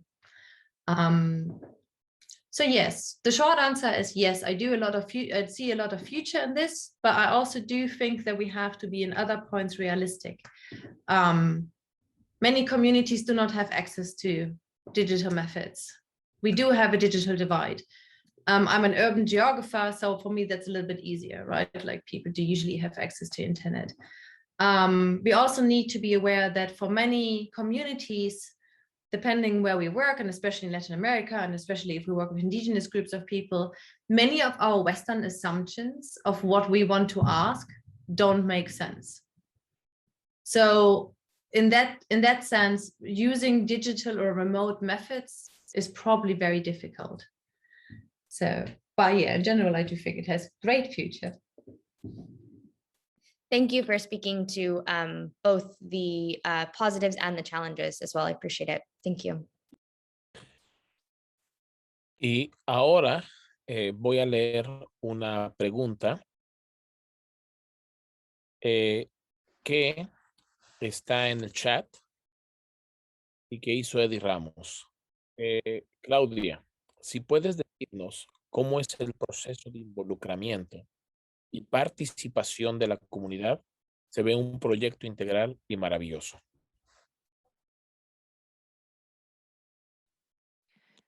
Claro que sí.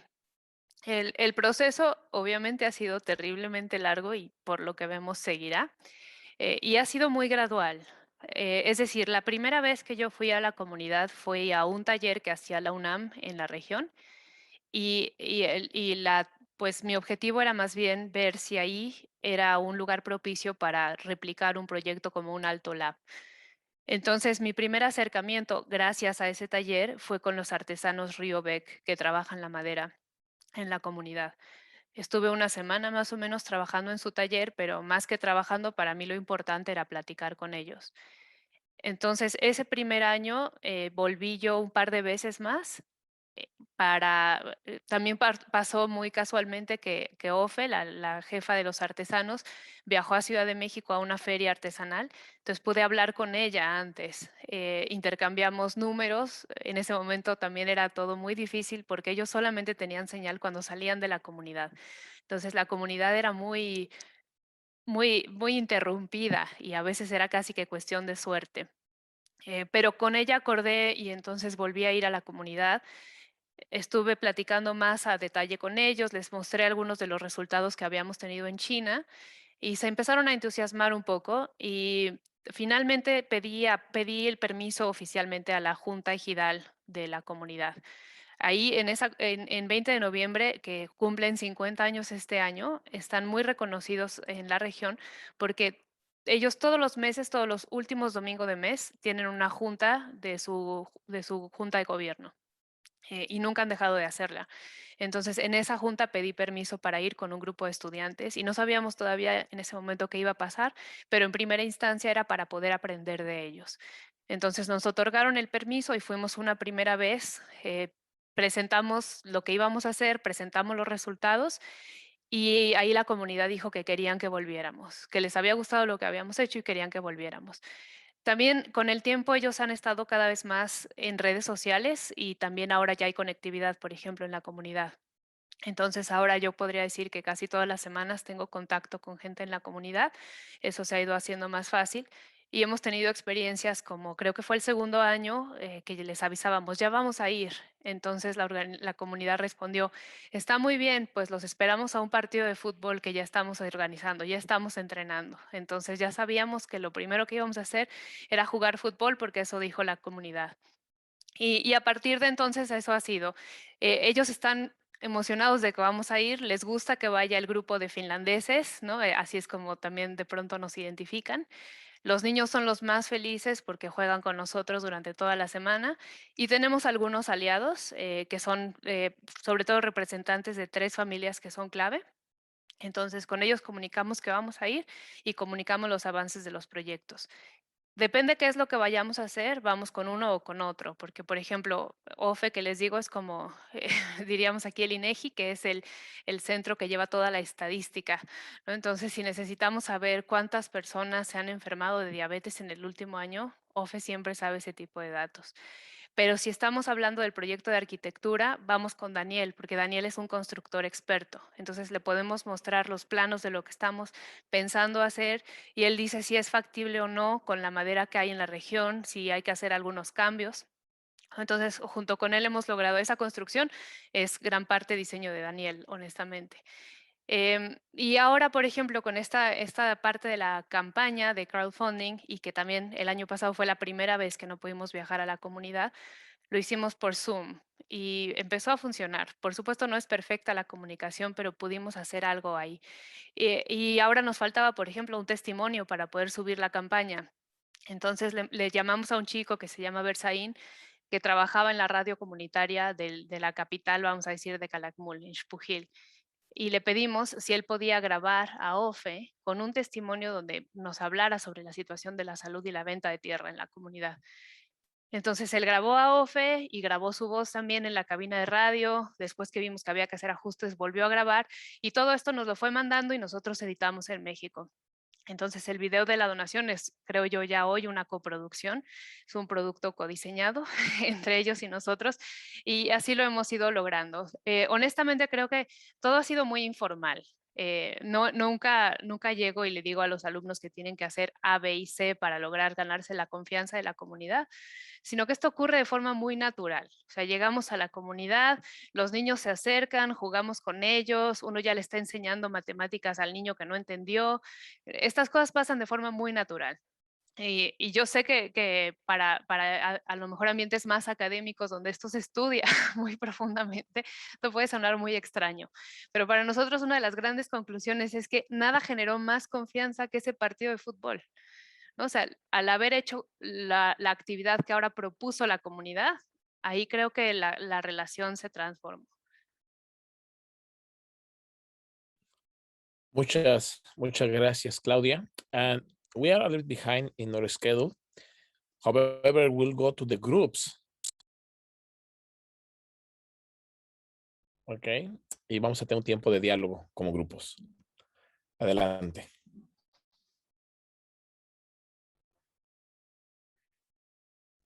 And I'll just comment that we have the Google Doc with discussion questions. So I'll put that link in the chat one more time before we go to our breakout rooms. Let me just pull that up. Also, I